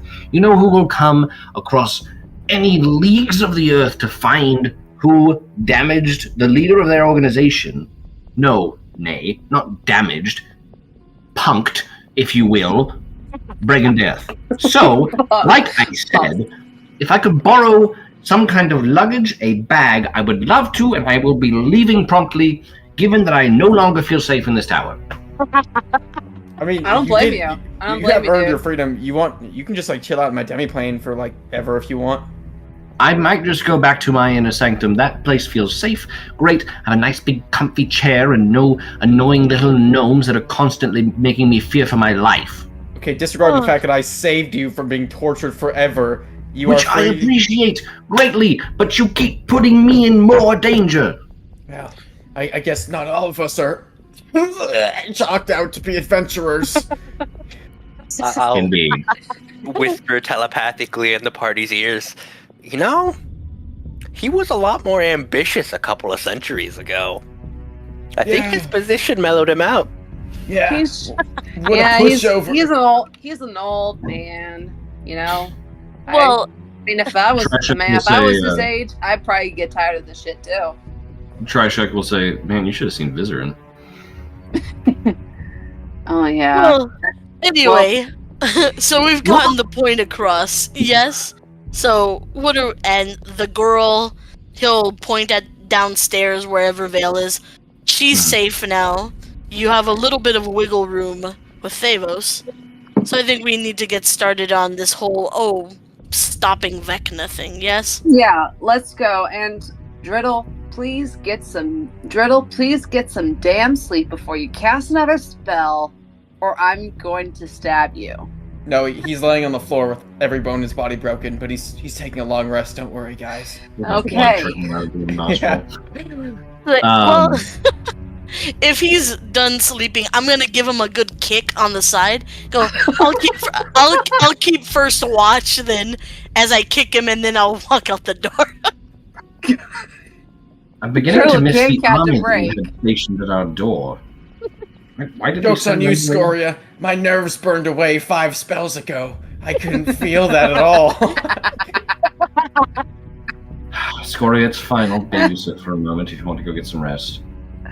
Oh my god. Oh no, I wouldn't miss this for the world, Grumph, and I'll pat him on the back as I exit. You ever seen someone who is definitely not used to physical contact get smacked on the back by like a youth leader or something? Oh yeah. That's the reaction Gromp gives to you, of like awkwardness and discomfort and why are you touching me? Stop touching me. Yeah, exactly. He'll just kind of give you a look and say, "All right, he's your mess, I suppose." Oh no, I claim no part in this. Do not give him to me. Too late. And he walks away. It's okay. My best friends are here. And I sit down with my robot. And your clones. Yes, all my greatest friends. Tarn will just kind of pat him on the head and say, there. And Tarn's just still chuckling. Come on, Aelin, let's set a perimeter. You won't be laughing in 52 hours when I'm ready to go. Trishek will come with you, Scoria. Dritz will come over and sit next to you, Driddle, and just kind of cock his head and say, You continue to impress me. Not in good ways. Here, drink this. He passes you a healing potion. Yeah. I just bite the glass and break it in my mouth to drink it. No, don't. I don't care anymore.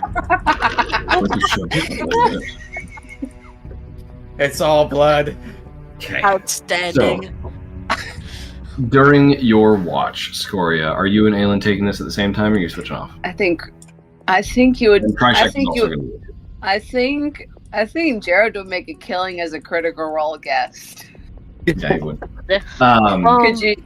Could you imagine? He could If- shit. I would have to die within 5 minutes of the session, though.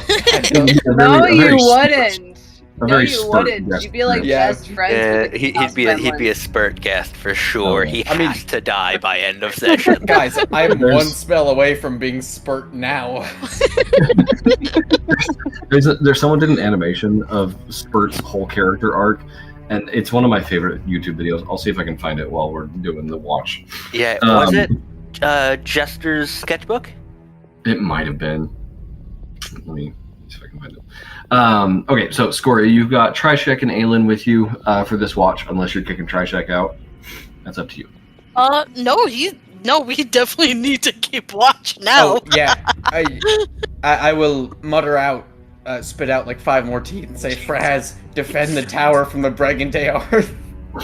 They're coming. I'll keep watch on the bottom part of it because I know Aelin's probably better. You're an archer, right? I think I would know that. I am not. Okay, so I stab people with daggers made from my mind. okay, that's fair. So Aelin, you take the bottom floor. I'm gonna shake out my wings a bit and go kind of perch on the roof. And kind of find something on the top level to hide behind and keep watch. Okay. Was it just a normal healing potion that Dritz gave me? Yeah, that's all he had on him. Oh, thanks, buddy. Mhm. That could buy me some time if I cast a cantrip. Right. I'll have a cantrip do a D6 to you, not a D10, because it's not a level spell. Okay. Yes, 5 HP. Let's see. Scoria, do you want to go ahead and make me a perception check? Sure. For your watch. And put you back on the right backdrop. 24. Look at you go. Okay. With a 24, closely scanning your surroundings for the next 3 hours, you take some time, some thought of your current mess of a situation that you're in. It's rare that you get time alone just to think, and it's a little uncomfortable. You don't love it, but you're dealing with this strange situation, and you find yourself pondering, why am I here? What am I doing? I have no obligation to these people, and I'm curious what conclusion you might come to. I guess kind of out, maybe at the top level of the tower, kind of looking out, doing Cool. this. You're on the roof. Oh, cool. I be on the roof. I think the normal, like, bravado and joking kind of goes away anytime he's not surrounded by these jokesters. And he's just kind of now grumpily looking around and being like, God, maybe wondering, like, I can't believe she stayed this long with the group, but the charm is starting to wear off. Like, it's starting to ingratiate them in his mind. Like, Driddle's weirdness, Taran's seeming like nature, really, and he just likes Aelin. And even Trishek and Dritz have their moments where it's like, Gwimbly is Gwimbly. I'm kind of thinking, maybe the reason, like, he's stayed even after kind of doing this deal with Thavos, like, because in his eyes that would probably be enough to just cover what he owes Valentia. He's actually starting to like them. The guts that they have. Yeah. Gross. Yeah. He will never tell him this, but he maybe now understands why. I don't know, Scoria. That's pretty gay. That's super gay, dude. That's why I'm never saying it to you guys. No, you. What piques your curiosity, though, is you can see two headstones out in the cavern. I don't know if you've checked those out yet. Have you? I haven't actually. I'll kind of fly over to them, just out of my watch, and go check them out. Wait. For a second, I thought Ron was buried here. He's not. Who's the other person that's buried here? No, there's two. There's Thavos a and blanket Brand. of Thavos' ashes. That's right. Yeah, Thavos and Brand were buried there. Mm-hmm. Yeah. So yeah, you there's a grave labeled Brand the Rotfather, and there's another headstone that is simply labeled Thavos. And there's a big black handprint on Thavos' grave. I'll inspect the handprint a bit and kind of give it a sniff and see if there's anything else to it. It's got very, very faint residual necromantic energy. If you had heard the story, you'd judging that this is where the spell was cast that resurrected him. And this is kind of a mark signifying that. Good. I think after that, I kind of stand and shake my head at him, like whatever this grave was. Like, you're an absolute idiot. And kind of look back at the tower. Like, you had all of them. You had people that were gonna follow you. And he kind of laughs to himself and kind of spits at the ground in the grave. You didn't deserve any of them. And I'll look over curiously at Brand's grave now, because I don't think I know about this one. No, you've never met him. No, you didn't. My boy keeps getting savage, and he's not even here to defend himself. It's the Stables is a bitch. Dude, Scoria's roasting everyone out of frame. I'd fight him if I didn't have 12 hit points. I'll go investigate Brand's, because I don't know this one just yet. Yeah. It's like I said, it's got Brand Rotfather engraved on it. And then I'm going to take some creative liberties here. Cholt has a language of its own, right? It's Payreet or Choltian, yeah. Oh, well, Payreet's for Tabaxi, Choltian is for them. Cool. It's Cholton. Okay, well, we'll go with Payreet because that's more appropriate. You wouldn't speak or be able to read that, would you? I can't. It was one of the languages I picked. I get 4 each day. for the You long did pick rest. that one? Okay, Yeah. cool. It's Drow, Payreet, Elvish, and Dwarvish that I have right now. So you can read in very, very small lettering around the edges of this headstone. I don't want to say it tells a story, but like it describes Brand as a friend, almost like a father, like a big brother, and as someone who was truly, in every sense of the word, lost. Ooh, Valentia's letter would be on top, wouldn't it, too? Yes, it would. I'll read that. They got no boundaries. Yeah, you crack it open and read it. And, yeah, it seems heartfelt, heartbreaking. And of course it's by her. And I'll just shake my head again and kind of put it back, maybe underneath a stone. Do I notice anything like off about the grave, or just... No, but as you're sitting there investigating it, there's a voice that comes from about 15 feet behind you as Dritz says, 2 empty graves. Not about to show for anything, huh? Brit says this? Yes. Yeah. Oh, look, empty. Well, I know one of them is for sure.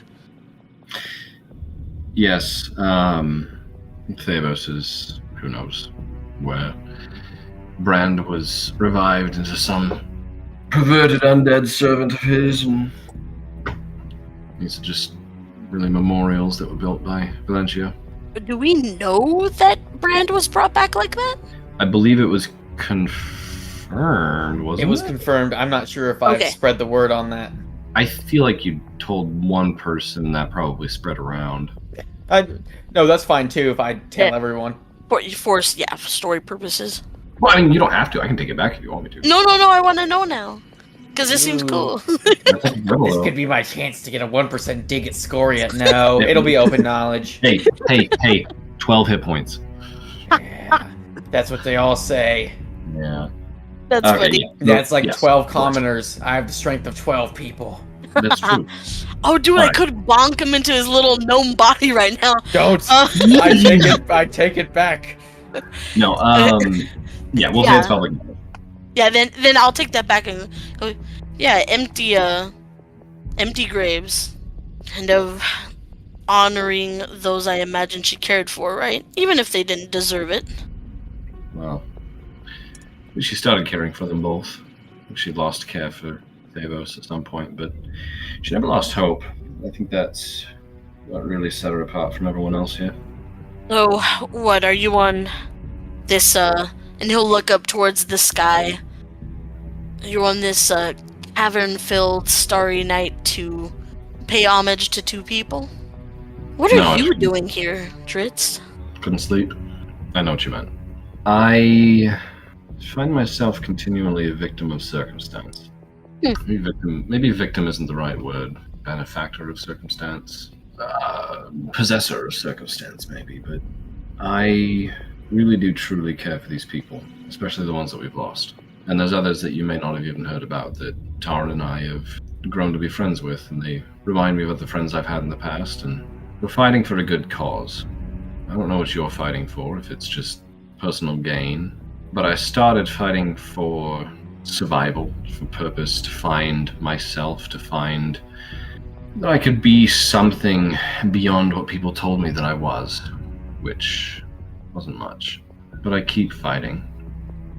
Whether it's physical, or mental, or emotional, I keep fighting so that I can keep finding that purpose. And I don't think that fight is one that will ever truly leave. And I'm fine with that. I don't serve one person, I don't serve one god, I do pay fealty to one, but I don't owe anyone anything. I am what some people may consider to be truly free. And yet here I am, still fighting. As if I owed someone something. Can I roll an insight check on Dritz? Yeah, what are you trying to figure out? Dritz has had maybe annoyance towards me at best, and I'm wondering where this deep talk is coming from. If I'm looking for like the kind of reason for this. Mm-hmm. Yep. Oh, I get these at advantage. Mhm. Unless you tell me otherwise. I don't know why. 21. Okay. Getting like there is just a hint of annoyance, but maybe not with like what you're saying, but more with how you treat the members of his party. Just the way that he like accents certain words and like hesitates on things. He'll say, if you're gonna stick around, if you're gonna help us fight Vecna, great. If you're gonna be a member of the Abyssal Breakers, fantastic. Just make sure that you are a member. You're either in it or you're not. Don't sit on the fence, make a decision. And with that, he'll turn around and walk back to the tower. And I guess as he's kind of walking, as he starts to walk away, goes, Dritz, if I didn't want to be here, I wouldn't. And just so you're aware, I've been in it from the beginning. There's a debt I have to pay, and I don't think it's done yet. Then check off your box, if that's all it is to you. Oh no, it's not to any of you. Oh, I know. I assume it's to Glentia or some other fallen companion of yours from the past, but if that's the only reason you're doing it, that's fine. But now that we're all in it for more deeper purposes. You know, it's so easy for all of you considered heroes. No one ever doubts why you're doing things, but none of you have ever bothered to even know or ask why I'm doing this. And you come in here with your vague superiority over your claim to no loss. I have lost more in the span of my short amount of time in life than maybe you have in a while. So let's do this, Dritz. Let's agree I'm in it for the long haul, to win, to shove my boot up Vecna's face. But don't come in here telling me I don't know what it's like to commit to a cause, commit to a group, and to commit to people that I love. And that simple debt that you think that I owe Valencia, I owe her everything. So if you ever presume to doubt me again, and I will get into his face about it, you're going to be in for a surprise about how committed I can be to ruining people that have hurt the only ones that I care about. And contrary to popular belief of everyone else, it's not just me. And I will shoulder check him and fly off to the tower. Give me 2 rolls. Give me an intimidation check and an insight check. Sure. Intimidation. A 28. Okay. And you said perception, right? Insight. Oh, insight. That is also at advantage. 26. Even with that 28, he is entirely unfazed. Oh, I'm sure he's not. Yeah. But you make your dramatic exit and fly up to the tower. As Dritz goes back into the tower and you switch watches, one by one, Taran, I think Trishek, and Driddle would all hear knocks at their doors. Upon opening them, you would not find anyone there, just simply a small piece of parchment in an envelope. Let's start with Dritz. This is not information that any of you all have received. Sorry, tonal shift here. I'm serious DM face now. This is not information that any of you have received, but I feel that it is important information for the players to have, not the characters. So, months ago, maybe not months, at least weeks ago, when you guys were going into the battle against Demogorgon, Valencia handed a stack of letters to Dritz and told him to deliver them to each of you in case she didn't make it. After that battle, after she died and after she was buried, Dritz went and opened his letter, which reads, Dear Dritz, I've been reflecting a lot on everything you've been through, and I felt compelled to write this letter to tell you just how much I admire your strength. Life has thrown so many challenges your way, more than most people could handle, and yet, through it all, you've remained kind and hopeful. It's one of the most remarkable things about you, that even in the face of adversity, you continue to see the best in people, to believe in the goodness of the world. I want you to know how much that inspires me, your ability to stay true to your values, to keep your heart open, even when it would be easier to close off and protect yourself. I've seen how hard things have been for you, and yet you've never let bitterness or anger take hold. You've always chosen kindness, and that's a testament to the strength of your character. I need to apologize, though. There have been times when I wasn't strong enough to follow your example, times when I let fear or frustration get the best of me, when I took the easier path instead of standing firm in the way you always do. I wish I could say that I was as resilient as you, but the truth is I've faltered where you stood strong. I'm sorry for those moments when I wasn't the friend you deserved, for not always being able to match your strength with my own. You're every bit the hero the stories say, and it's been an honor to be on this adventure with you. Your example shows me what it means to truly be strong, not just in enduring hardship, but in remaining kind and hopeful despite it.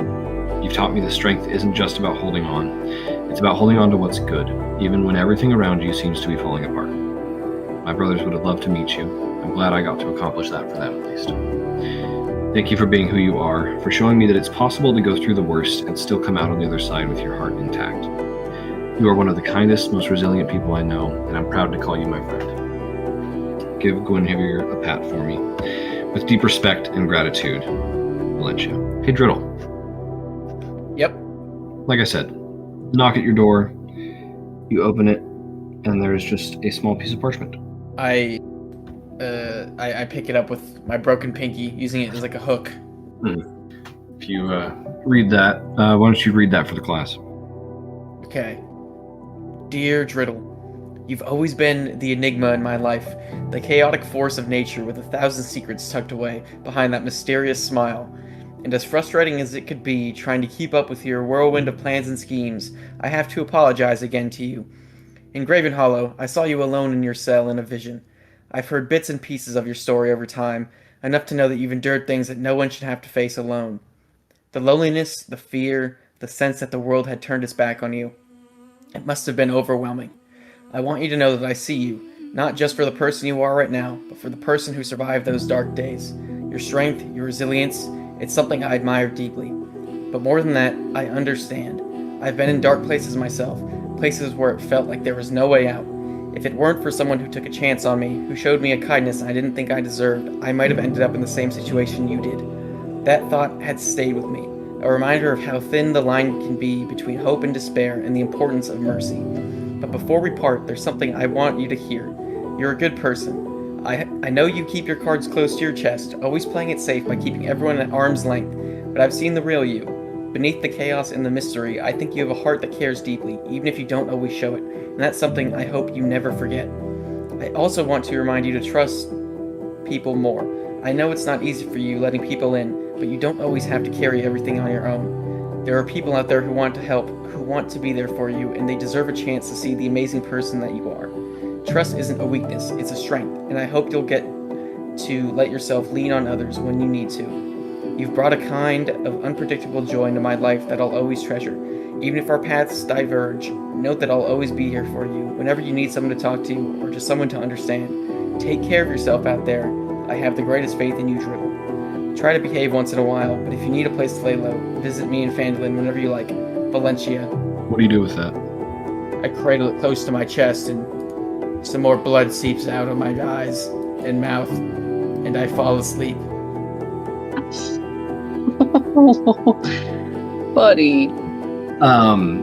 I think that in the morning you would find Gromp preparing a greater restoration ritual over you, which he is really struggling with because it's not a wizard spell, but he's doing his best. Thank you, buddy. Be quiet. Okay. Tarn, if you want to... I'll say, yeah, same thing. You knock at the door. As you open it, it's just a little letter on the floor. Dear Tarn, it feels strange to say goodbye, and even stranger to imagine life without your wild spirit beside me. You've always been the reckless one, charging into situations without a second thought, and while it's gotten us into trouble more times than I can count, it's also been one of the things I admire most about you. You live life with a fearless heart, and I'll always respect you for that. But as much as I love that about you, I'll have to ask you one thing as we part ways. Please, be careful. I know you'll laugh and brush it off like you always do, but I mean it. The world is full of risks, and while I know you're not afraid of them, I don't want anything to happen to you. You've got so much more to do, so many more adventures to have, and I want to hear all about them, so please, watch your step. When my brothers died, it felt like a piece of me went with them, leaving behind an emptiness that was impossible to describe. I didn't know how I was going to move forward, or if that ache would ever fade. But then you came into my life, and somehow you started to mend that wound. I don't think you even realized you were doing it. Just by being there and offering your friendship, your understanding, and your jokes, you began to fill that emptiness. You didn't try to replace what I'd lost, but you helped me find something new, something I didn't think I'd ever have again. Connection, hope, and the feeling that I wasn't alone. You helped me remember that life can still hold joy, that there can still be moments to laugh and to rebel once in a while. You've helped me remember what it feels like to laugh, to care, and to believe in better days.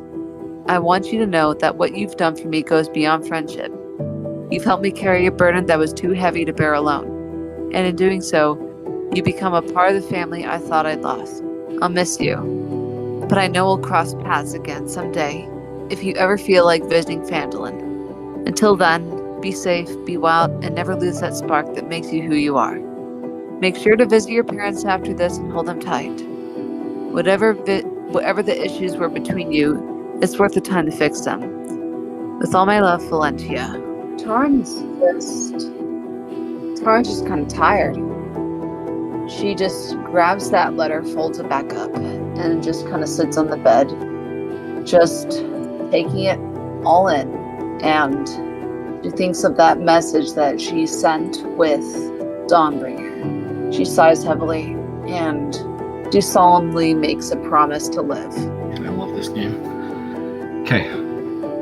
You all can mark a long rest as you recharge your batteries.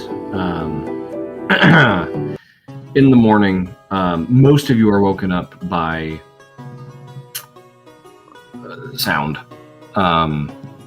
Someone is tromping through the tower, not bothering to take care to be quiet or, not wake you guys up. And if you go out to investigate, you find Dritz very loudly and not very skillfully trying to make breakfast. Oh. He's not doing well, and it does not smell good, but he's doing his best. Does Gromp's Greater Restoration work at all? Yes, I'm going to say that you're back to full. Let's go. I can cast spells without my heart exploding. Mostly because I don't know what you guys are going to do to stall for another day. Okay, yeah. Hey, Dritz. What's it cooking? Yes. Not much. Would you mind checking the sausages for me? That I think they're burning. Yeah. Oh, yeah. Yeah. Oh my God. god. Tarn will help with the cooking and provide as much halfling cooking tips as she can. If it was a check, I'd be giving you racial advantage. For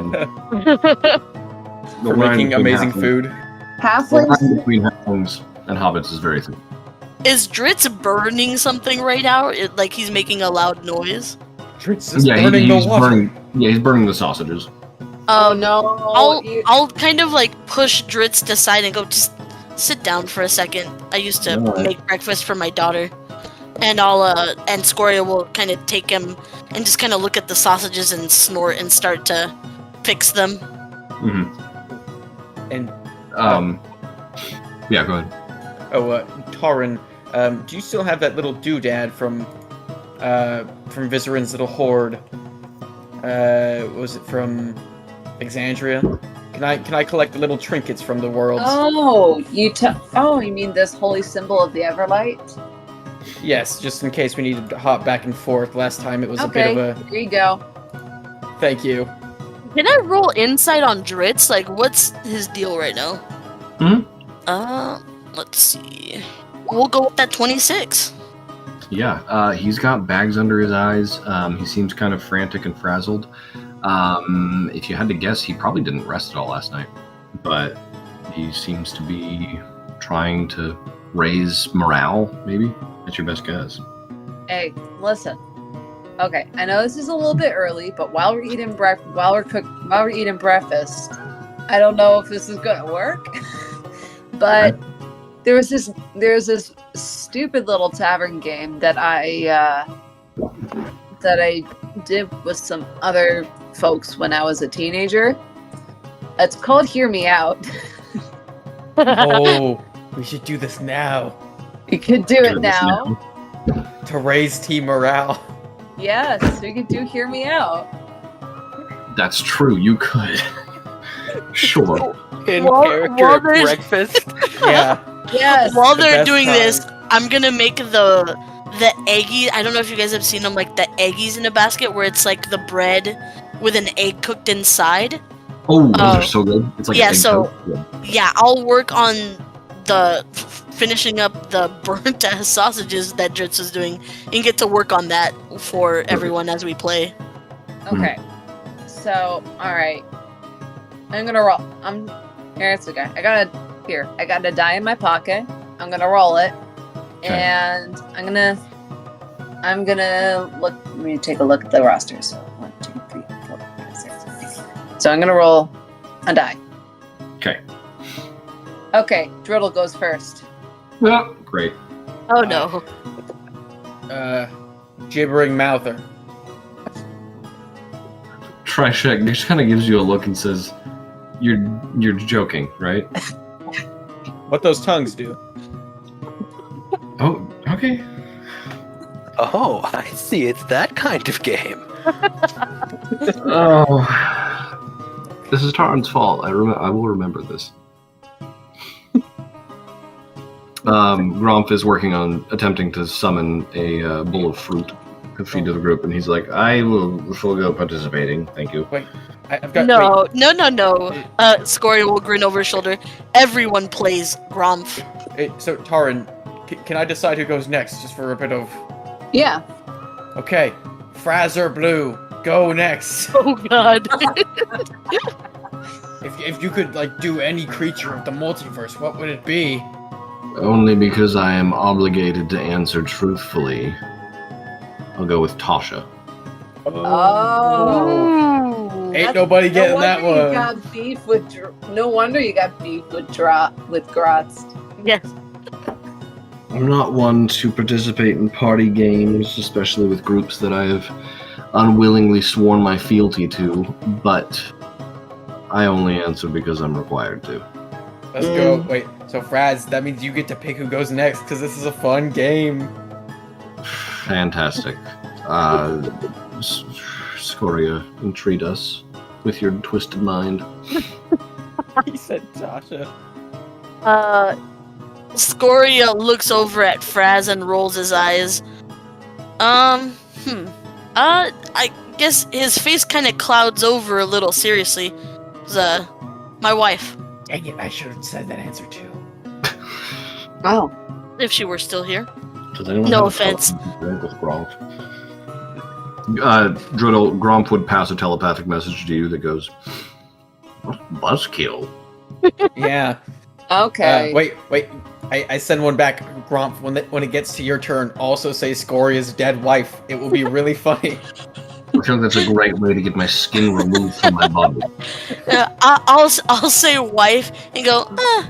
There is something to try the other side of the fence. Maybe a demon with extra hands, and he'll wink at Fraz. He has the normal amount of hands. All right, Scoria, who's next? Just because I'm. You know what, Taryn? Why not? Okay. Well, Say if we're Tasha. going the monster route, I'll say a Medusa.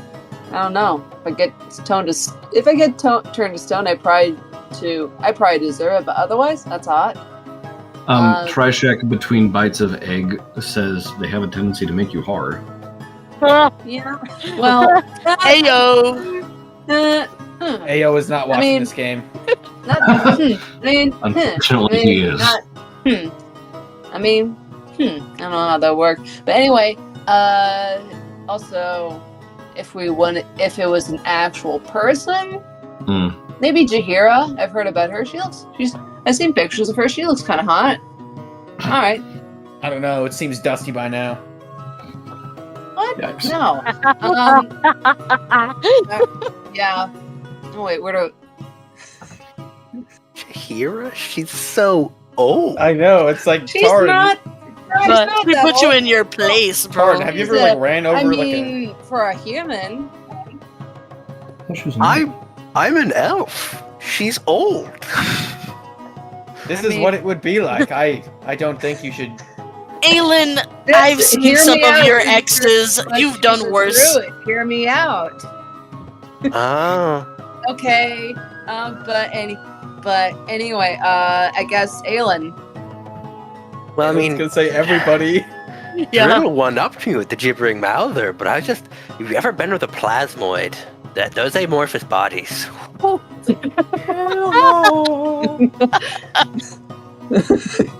Thrykean are also nice. They have a lot of hands. Oh, yeah, I Interesting. can see that. Dritz says, "Are those the ones with the exoskeletons?" Yes, they are. They're like big insects, right? Sure, if you want to think of it that way. Unfortunately, I am.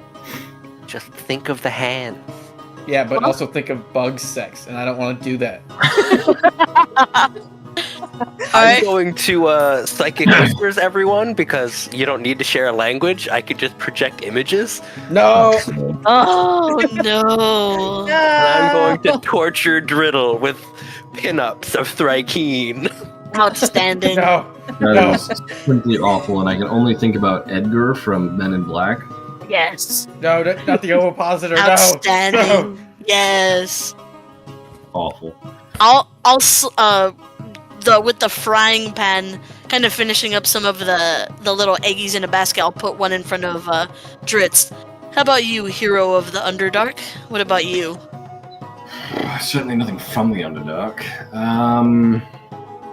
Dritz Too even many talk to teeth. women? What? Does Dritz even talk to women? Is he like? Yes. Yes, I try to. I could hook you up with one of the succubi. They're You good. You don't want what they have. I don't think I want what they have. I did meet a storm giant woman once. Oh, Ooh. That's you gotta good. love with tall that's women. good.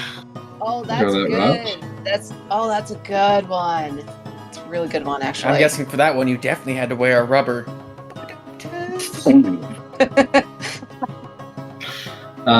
He'll look at Grump, and Grump just like rolls his eyes and shakes his head. Grump will say, looks nervously at Driddle. Hey, it's been such a long time. It's not really something I think about anymore. He hasn't gotten some lately, guys. He's going through it. He hasn't gotten some recently, and I'll like slip another egg in the basket in front of Grump, or has never gotten any. I will leave the information of my past relations up in the air of mystery. All right, guys, let's go to Graven Hollow. Okay. I don't know.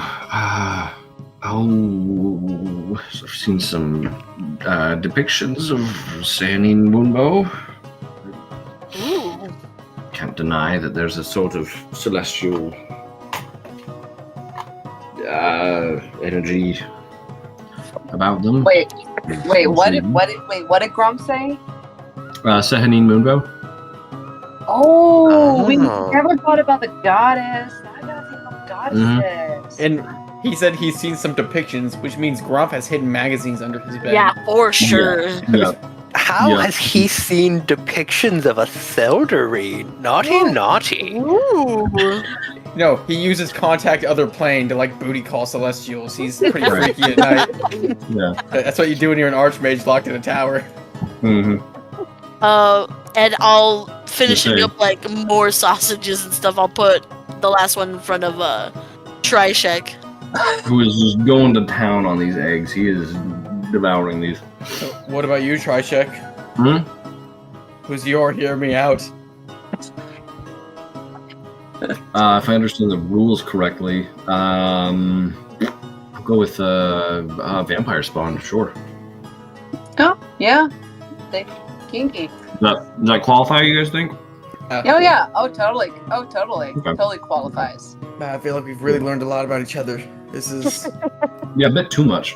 yeah, a bit too much. I He mean, finishes hey, up some sausages and says, we're boosting morale. We're bonding.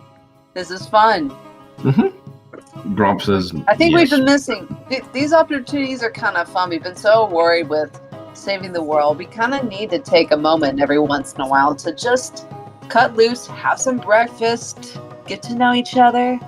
Oh, you guys would have had a lot of fun with Valencia in this game. She would have Oh, I know. leaped out the window by now. Guys, I haven't even had my first kiss. That would have been like Valencia's answer. Scorio will laugh and kind of snicker, trying to hide his face. He goes, "That's if she ever had one." I feel like Gromp maybe held hands with a girl once and he ran away. Really? Um, You have so much Riz. Gromp? No, I'm talking about Driddle. I was talking about Driddle. Oh, I thought you were talking about Gromp, and I'm like, No. Gromp's Riz is I'm like like, a lot of -8. that I didn't want to learn. Out of character, Gromp, no Riz. No Riz. No, Yeah. No. I think it might be his dump stat. Yeah. Well, should we go back to saving the world after we learned all of our sexual preferences? I was gonna say, Dritz stands up after eating a little sausage patty, after Scoria fixed it, and says, "Yes, why don't we go prepare to kill a god?" Aelin will lean over. Sune, Sharess, Leviatar, Lolth if I'm desperate, Grump, Centaur, Fairy. There you go. Fairy! There's a- Wait, Leviatar? Really? I didn't know you were such a masochist. It's fun to give and take. Fairy! There's like an awkward silence around the room as you finish your list. And Dritz says, "All right, someone really got into the game." Yeah. Well, I mean, except for the gods and goddesses, I've experienced the rest. If it was a god, I could take on Salune. She seems pretty cool. Okay. If I'd walk away alive, Zariel. Really? Ooh. Well, Not actually. you know what they say about the frigid ones. She's not. No, I don't know what she's they not say. She's not that. Zariel doesn't strike me as a frigid type because fire and stuff. You haven't met her then yet in person, have you? Oh no, I just all I know is that she looks like a devilish angel with flaming wings. Right, Angel. Anywho, and I mean, he'll sit fallen down angel. to eat his Fallen- breakfast.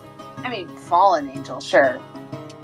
I don't know if I was there when when you made that deal with Zariel. I don't think I was Yeah, there. we were out in like the worm cave or something. It's like, no, as far as I remember her telling and bragging about it, it was just Valencia and your friend Thor. Okay. Ooh, I need to Sune charge. gave me a kiss once. Sune? Wow. Lucky you. That's why she's on the list. Anyway, We should go get. We should. Not gonna delve into that at all. We got a blue dream spell to do and go to Oworth. This is gonna be fun. I've never been to another world. That's right. I had one thing I wanted to do before we go. I just got to make ends in Exandria real quick. Okay. You bringing anyone with you, or just going yourself? I think I'll go myself. And in one of the spare Archmage spell books, do you mind if I just rip out a spell to use as a spell scroll? Can I do that? Which spell are you thinking? I just don't want to waste my 9th level slot on Gate, so I was just gonna rip out Vizarin's notes on Gate and see if I can use that as a one-time thing. Make an Arcana check. It's a pretty tall order, but 15. You rip it out and you attempt to try and transcribe it into a spell scroll, but you realize quickly that it's going to be taking the full time to create a spell scroll to transfer it. So you're not that's sure fine. it'll work how you want it to. Yeah, it's okay. That just makes it slightly more inconvenient. But yeah, before we go, I'll cast Stream of the Blue Veil and go to Exandria just for a second to go make a donation to Dragon. Okay. We'll cut out some of that fluff in casting the spell, falling asleep briefly, and as your soul transitions to this parallel dimension, your body stays behind, and these other people are able to see it. And I guess, are you staying ethereal or are you going physical? I want to go physical. Can I bring Fraz? Yeah, sure. Okay, I will have him in human disguise. I mean, if we physically have to go after the eye, we gotta go physical. Oh no, I'm This going is- to Exandria for a second. Yeah, he's visiting his Oh, dragon. never mind. Yeah, while we do that, can we try and get Dritz to go to sleep? Sure. I could just knock him out. I'm kidding. Yeah, because elves aren't immune to non-magical sleep. Just hit him over the head. Use the forget me stick. Yeah, you can persuade him to try and take a quick nap. Okay. So yeah, It's a very grumpy, dude, just go to sleep. You've eaten. We had fun. Go to sleep. Yep, I will do so. Okay. Thank you. You drill as you approach the lair of this terrifying great worm. There's the crackling energy around you seems to dim and part as you enter with Fraz, who is visibly uncomfortable in this situation. But yeah, you see Garrasir, your patron. Yeah, I will. Well, does he clearly see me walk in? Yes, he does. He's awake and sitting on his hoard. I will give him a bow and say a quick greeting. Great Garrasir, I have returned. Where's the crown, Gashaber? It is right here, and I will use my 9th level spell slot to cast Gate, and I will say Brand. Now, let me look at that spell. Oh my gosh. Riddle, do you ever think about consequences? There are no consequences. I'm Driddle. That's fair. I mean, Brand counts as being on a different plane, right? Ooh. I mean, he's not even on a reflection of the material plane. He's just in the abyss. And I believe I have said that the outer planes are consistent no matter what version of the material plane you're in. Dang. Yo. What a guy, Driddle. And remember, Scoria's deal is if they come to you, Brand's coming to me. That's true. Now, hold on. Wait a second there. Who sent me the phrasing of that deal? Was it Scoria? Scoria Yes. has it. Was that privately or was that publicly? It was Scoria told us in about public and in private. Okay, let me just. I sent it to. hope Here, let me see if I can find it for you too. Okay, let's try to. Oh no, this is so good. I don't think I saved it. Not Welcome much. in, Brand. Prepare to get eaten in 0.5 seconds by a great worm. Is Brand his actual name? Oh my goodness gracious. Do you need their true name to cascade on them? You It just can't use a be a nickname. pseudonym, title, or nickname. Oh no, his real name was Clarence. It fails. Oh no. Brand was just what the drow called him.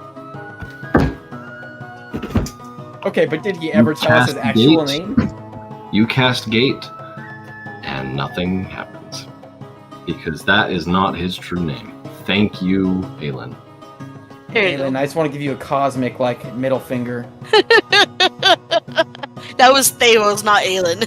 That was definitely Yeah. Rose. The wording of the deal is in the chat for you. Thank you.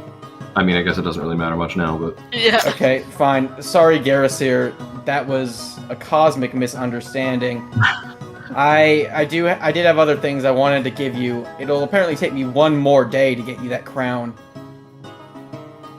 But you said, Erickson, you described this place as being like infested with demons, right? oh yeah. So on top of the crown, Sir Garrasir, I did want to help you reinforce your hoard or make donations to it if you will allow me, like further than the crown. I see. Such as I did want to see if you would be willing to let me exchange one of my donations for an even greater one that I will give you now. You see, in my possession, I'll have Fraz turn to his true form. I can give you a prize demon. One of the greatest there is. You gesture to him, and what he does is he reaches up, grabs his hair, and rips his skin in half, and the gargoyle form crawls out of the body. He is completely under my control forever, and I can entrust him to you if you would just allow me to borrow one of the things I've given you already. You're suggesting a trade. Yes, except I will give you the things I take back just after I use them to further your goals on the other planes, of course. What is it you wish to return? You wish for me to return to you? That deck of cards I gave you the first time we met. Kind of narrows his eyes and says, if you draw any, you'll tell me. Right? Oh, of course. Be under the assumption that I will be drawing some, but I wouldn't use it against you. No, I'm not worried about that. There's not much you could do if you tried.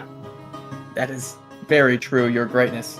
And so there was that I could entrust to you, the Demon Lord Frazer Blue, for as long as he may live, and even after that. Fine. He waves his hand, and the deck just kind of floats out from the hoard and over to your hand.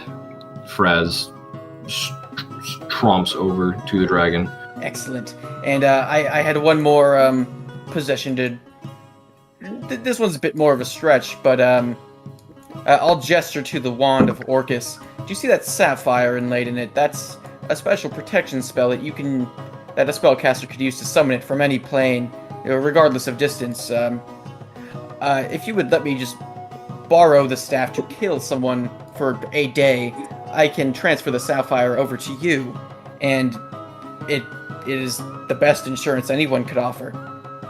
You can take it back whenever you'd like. I think that's a fair deal. What do you have to offer in exchange? This guy. I will uncork my iron flask and show him the Dracolich. Gosh dang it. Alright, well, I'm not going to say you uncork it, but he's able to see what's inside, so you don't... I guess he's friendly to you for a little bit. Yeah, he's friendly for an hour. I say okay, you can toy and kill this guy over and over for eternity if you just keep the bones separated. Tempting. Alright, Droodle, you entertain me, and you continue to do so. Take your staff and your deck. Give me the gem. Yes, sir. No, I show him like how to activate the spell, and yeah, I'll transfer it over to him. Yeah, so you mansplain to an ancient great worm how to cast a level 6 spell. Gotcha, okay. Yeah, and then I will, that crown will be here in no time at all. Thank you, great Garrasir, and Frazer Blue, you will obey Garrasir, the eternal worm, doing whatever he says, for as long as you may live. As you wish. As I do. And I will pick up those two things and give one more bow to Garrasir. Wait, but get it? Because you cast Wish? Yes, I didn't want to make a dumb joke or else I'd be eaten. Oh no, you would have been fine. Yeah. Garrasir's not that evil. Yeah, I'll leave the Dracolich and Fraz with them and Perfect. grab my stuff and you've go got back. the deck and the Wand of Orcus. Wonderful. Let's go. Then I go back to my friends. Yeah, you clip back to the, you cast the spell again. Clip back to the world of Toril. There we go. Goodness gracious. Okay. With that, Dritz is now rested up. It's been a couple of hours. Is everyone ready to jump to Oworth? Yeah.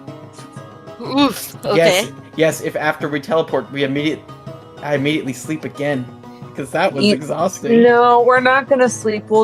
We'll just, I don't know, someone will carry you. Well, I don't know if I have the spell slots to get us Yeah, to like Elworth. I had to make ends. Taran, let the little man sleep. We might need him at his best. Yes. True. I know. We're just wasting. I just don't like wasting time. Well, okay, that time it wasn't a waste because he was actually gonna kill me if I didn't bring him stuff. Oh, okay. Who is gonna kill you if you don't bring them things? Look, Are you just. Are you saying you don't have the spell slots for the Blue Veil spell right now? Yeah, because I casted it to get there, to get back, I assume, because I went into the physical instead of just staying in the dream, and then I casted Gate, which failed, so I just don't have, unless I sleep again, I can't get us to... I think that Gromp would say, I can spare some energy. Thank you, Gromp, because seriously, just the more time we spend wasting around because, I mean, Driddle is like, Driddle. Right. I don't want every day that passes is a day that Vecna gets closer to getting his eye back. And then when he gets his eye back, game over. That's true. Yes, we can go now. My apologies. Marvelous. Shall we? And you all go into an Inception-like meditation circle. Wonderful. I had just one more question. Yeah, of course. If I wanted to attune to the Wand of Orcus, do I have to make that saving throw again? Oh, buddy boy, you better believe you do. Let me open up that there page. You guys ever have your heaters kick on and like just smells different, but like it's a good different? No, Like it's always a warm- bad different. It's like Hey. warm fire, like a warm Yeah. fire over. Yeah. Well, buddy, you gotta switch your filters. Yeah. I hate the smell of artificial heat. I don't know if that makes any sense, but like I love it. But I also Yes. love the smell of I spray paint. fumes I and get gasoline, I get what so- you mean. I get what you mean. The best type of heat is the kind from like a natural wood fire, like a campfire. That's the best kind of smell of heat. oh yeah, that heat smells great. Like baseboard heating, it just smells fake. I love it. All right. Yeah, Driddle, go ahead and make me a Constitution saving throw. 13. Do you have any reason to have advantage or a bonus on that? No. If the save is more than 30, I think I'm screwed anyways. So, hang on. well, I might no. have something. Okay. I might have something. I got... So, Driddle, before you have, if Erickson allows it, and you wanted like a little advantage, I'd say I'll use my Let's Make a Deal as a bonus action. No. So, within the next... I prefer death than whatever Can you're you about to hang say. on, please, for a second? Alright, so within the next 10 minutes, you and I are just chatting. It's not an official deal. So, in the next 10 minutes, you can gain advantage on one saving throw or attack roll and add a +6 to the bonus on the same roll. If it hits, you get an extra 17 temporary hit points, but if you fail the saving throw, you have disadvantage on the next saving throw or attack roll that you do outside of this one. Oh, that actually sounds pretty good. No. Well, I mean, Erickson, he rolled a 20 plus 10. Oh, okay, there you go. Wait, who did what? I for my save, I got a Yeah. 30, and Scoria's trying to make Okay. a deal. I thought you said- No, I told you it wasn't an official deal. It was like, it's something I can do to help you guys. I thought Yeah, you said 13. That's why I was like worried. Yeah, Okay. that's what I thought so too. Yeah, no, I you're was about to good. die. Dang it, dude! I was really hoping to put you back in that body. Okay. I appreciate you using my favorite Looney Tunes meme, Jared. Okay, yeah, never mind. You don't die. Cool. Kind of wish you would have tuned to this when you were still under the effects of the wish thing, though, because it would have killed you. Okay. On a successful save, you take a bunch of necrotic damage. Yippee! I can't stop taking random damage, guys. It's my favorite thing in D&D. He's addicted. Wait, are you attuning to the Wand of Orcus again? Yeah, ultimate power. Let's see. My Driddle, go ahead. Driddle, Wait. we need to go. No, guys, if we're gonna fight Vecta, we need every advantage we can get. Okay, no, Hey, you're right. You're Driddle. right. Sorry, I'm just Driddle. getting impatient. Take 41 points of necrotic damage. Oh my gosh! I rolled really good. There's a lot of 5s and 6s over here. Okay. Buddy. Yeah, you see Jordan We go, need to make, ultimate like, a power, and then child his back. hands shrivel up like dying. And as your hand shrivels, you hear a voice in your mind go, "Welcome back." Glad to be here. Marvelous. It's okay, do you Tara. still- We'll get to stabbing Vecna in a second. We'll get Hey, there. sorry. This sword is making me really impatient. True. That's a good justification, actually. Driddle, I will ask really, really quick. Do you still have the the beneficial and detrimental properties written down from when you first attuned to it? I do. Cool. We're just using those same ones again. We're gonna make them person specific. Okay. Cool. So you cast Dream of the Blue Veil, focusing in on something from Earth. I don't remember what we had from the word. Neither. Was it It was giant- the- man. It was the little raven statuette. Let me. the I bet jerky. I wrote it down. Somewhere. And there was a third one. Was it a mirror? Something like that? Well, there's the holy symbol for Exandria. I believe the jerky was Eberron. And the raven, I think, is what got us to. Okay. I Sure. think so. As you all fall into a slumber cast by Gromph, he kills you all. No. He transports your souls. It's strange, though, because as you fall asleep, you kind of enter that, like, third-person perspective, and you see your group sleeping. And then your vision, like, is strange. It's like you're viewing time rewind at an incredible pace. You can very, very quickly pick up your group standing up and leaving. But again, this is time moving backwards, and it starts picking up speed, and then soon you can see Vizerin in the tower building it. Soon the tower doesn't even exist anymore, and the earth is rearranging, and it gets to a point where it slows down and it stops. And then time starts accelerating again, but in slightly different ways, to the point where you are now in this exact same cavern on Earth with no tower, and your souls are in the Underdark in Earth. But is it just our souls, not physically? You have to be in there for like an hour, I believe, to manifest. Well, Oh wait, but I've allowed you guys to just like forego that if you want. so the thing is, we got to figure out where on Earth the eye is. We need to find, well, specifically, we need to know. We have the map of. We have the puzzle box that has a map, but we do.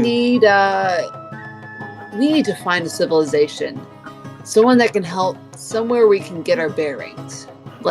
I don't know. Does anybody know a guy? I'll kind of shake off my wings and fly up to see if I could get a bird's eye view. We're in the Underdark. I know, but like seeing if I see anything like off in the distance, like in any of the caverns. Is it like an open space cavern or more like a small tunnelway? It's pretty big, but you don't see anything in the cavern. It's very, very similar to the one that your tower is in. However, this one has more like crystal growths. That seems to be the only difference.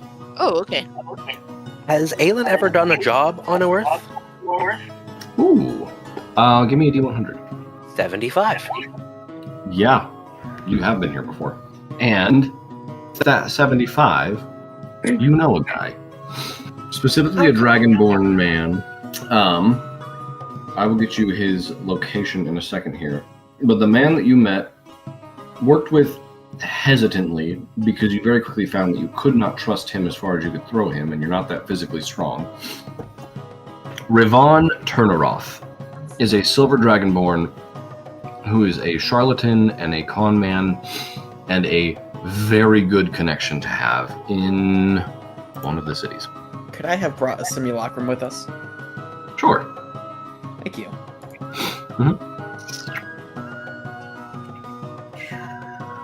Okay. We'll go to Iron Gate. That is the name of the city that this man, Rivon, is in. Iron Gate is Let's see here. Iron Gate is built on a plateau above the eastern Azure Sea on the short isthmus between the on-wall headlands and the Iron Hills, which I know you guys don't have a map, but I know there's one let me take a look. You said, I see it. Yeah, I see where Iron Gate is. It's right next to it's between Onwall, Idi, and Alyssa. yes. Marvelous. So, oh yeah, I see it. Okay, sweet. Yeah, there's the Iron Hills. Nice. So with that, Driddle, you have a name of a location. I mean, we could try teleporting there, guys, but there's like a decent chance we end up in the middle of like the ocean. Do we know how far it's from here? Well, I mean, honestly, I would say we need to find the nearest. We should try and find the nearest civilization to where we are now. We go to said civilization, like whether it's a town or a village or a city. We find a map of Earth, and that way, when we teleport to Iron Gate, we have a lesser chance of it mishapping. You know. Could I, this is stretching it, have Percival produce me a map from when I was here last time? Isn't that like his job? That's how I've been using him, but... Erickson, did you get banished? He's sick of our shit, that's what. Yeah. There we go. Sorry. I was on push to talk and I was trying to fix that. My computer's freaking out right now. Anyway, Aelin, you were asking about Percival procuring a map, correct? Mm-hmm. If he could pull one from my archives. But you have one? Well, I've been here before. That's a good point. And if Percival is like her scribe. Yeah, okay. He rolled pretty good. He'll say, a map? Of course we can provide a map. What have I am? Floating, yes, I'm a floating skull. You mean, and just vomits a map on the ground. Ew. Well, here's a map. It doesn't help us know where we are, but... That's true. Okay, well, now we're in open area, right? I mean, no, we're still there. Down in the cavern, yeah. I would imagine it'd be... I mean, honestly, I could just teleport us, and no matter what, I think we should be on the surface, unless I roll horribly wrong and we, like, go to hell. Fair enough. But that should... I mean, it's a city. So worst case scenario, we end up in a random city. Yeah. So which is still a win. Yeah, I guess I'll do it. What was the name of that place? Iron Gate? Iron Gate. I say Iron Gate. Okay. With like a description from our boy Percival, right? And Aelin, at least. Sure. Hold on. Let me have Percival pull up a description from his encyclopedic knowledge of Earth. I.e., I'm trying to find an encyclopedia. He has an encyclopedic knowledge of the planes. Anything in a DM's guide or any of the books. Oh, that's freaking sweet. Well, I think as long as he describes it, my teleportation familiarity will be viewed once or described. So I don't think it matters how much he describes it. Well, it doesn't, but also, do you want me to in his voice? Oh, yes, please. Yeah, it's a free city, thriving metropolis, member of the Iron League, Mayor Unthera Selvage. Mm-hmm. He will say, let's see here. Mostly populated by humans, Iron Gate is built on a plateau, framed by imposing cliffs pocketed with mines. The plateau is within a narrow valley that runs north to south. At the north end is the Sea of Gianot, in the small town of North Anchor. The climate is generally warm, comfortable, plenty of dwarves in town if you're acclimated to their cultures. The land surrounding the city is hilly, generally unsuitable for farming. There are multiple wards of the city, but it's a great place for a summer vacation. All right. Driddle, you want to go ahead and roll that teleport for me? Yeah. Let's do it, gang. I think we actually make it. Really? What number did you get? 77. Wow. Incredible. Simply incredible. Okay. You did it, Percival. I think it would still be a little rocky. That's okay. Let's see. Let's see, because on target for like having it described is 74 to 100. Yeah. Okay. I got Exactly. it here. Yeah, like exactly where in the city though? To be like, are you just going to be outside the city walls, or just like end up at random shop? That's a good question. Jail cell. Jail cell. I think that now this is on target. You guys teleport, and this one looks similar to the port key from the fourth Harry Potter movie, where the world almost starts whirling around you, and it's impossible to tell what is changing, but everything is changing around you visually. It's becoming much more bright instead of the dark tunnels of the Underdark, and you all find yourselves falling, and you can see about 100, 200 feet to your left is the magnificent city of Irongate, built up on top of a plateau. And you all quickly realize that you are still plummeting towards the ocean. Featherfall. Someone got a featherfall. Someone fly. Yeah. I turn to Taran. Cast Featherfall. Oh my god, this is so annoying. Scoria's gonna outstretch his wings, and who's probably the nearest to me? Probably Aelin. Yeah, Driddle can get wrecked. I'm gonna grab Aelin and Taran. Driddle can cast magic. I have We're dragon gonna do wings that. too. You see Driddle go squaw and unveil his dragon wings. Oh yeah, Marvelous. he does have. You catching anyone? Oh yeah. What's that, Erickson? I said, are you catching anyone else, or are you just leaving them be? Wait, who else is there? I got we'll go- Taran and Aelin. Trishek and Dritz are all with you. Don't worry, Treacherous Dritz. I am a sorcerer with 9 strength. No, I just cast. I'll upcast fly to hit both of them. Okay, sounds good. Marvelous. Okay. Then my simulacrum will just. Well, he's made of snow. I'll carry him. Okay. Yeah, perfect. As you guys soar towards the city of Irongate, unsure of what to expect next, but knowing that this next step is well on its way, I think it's a really good point for us to end tonight's session.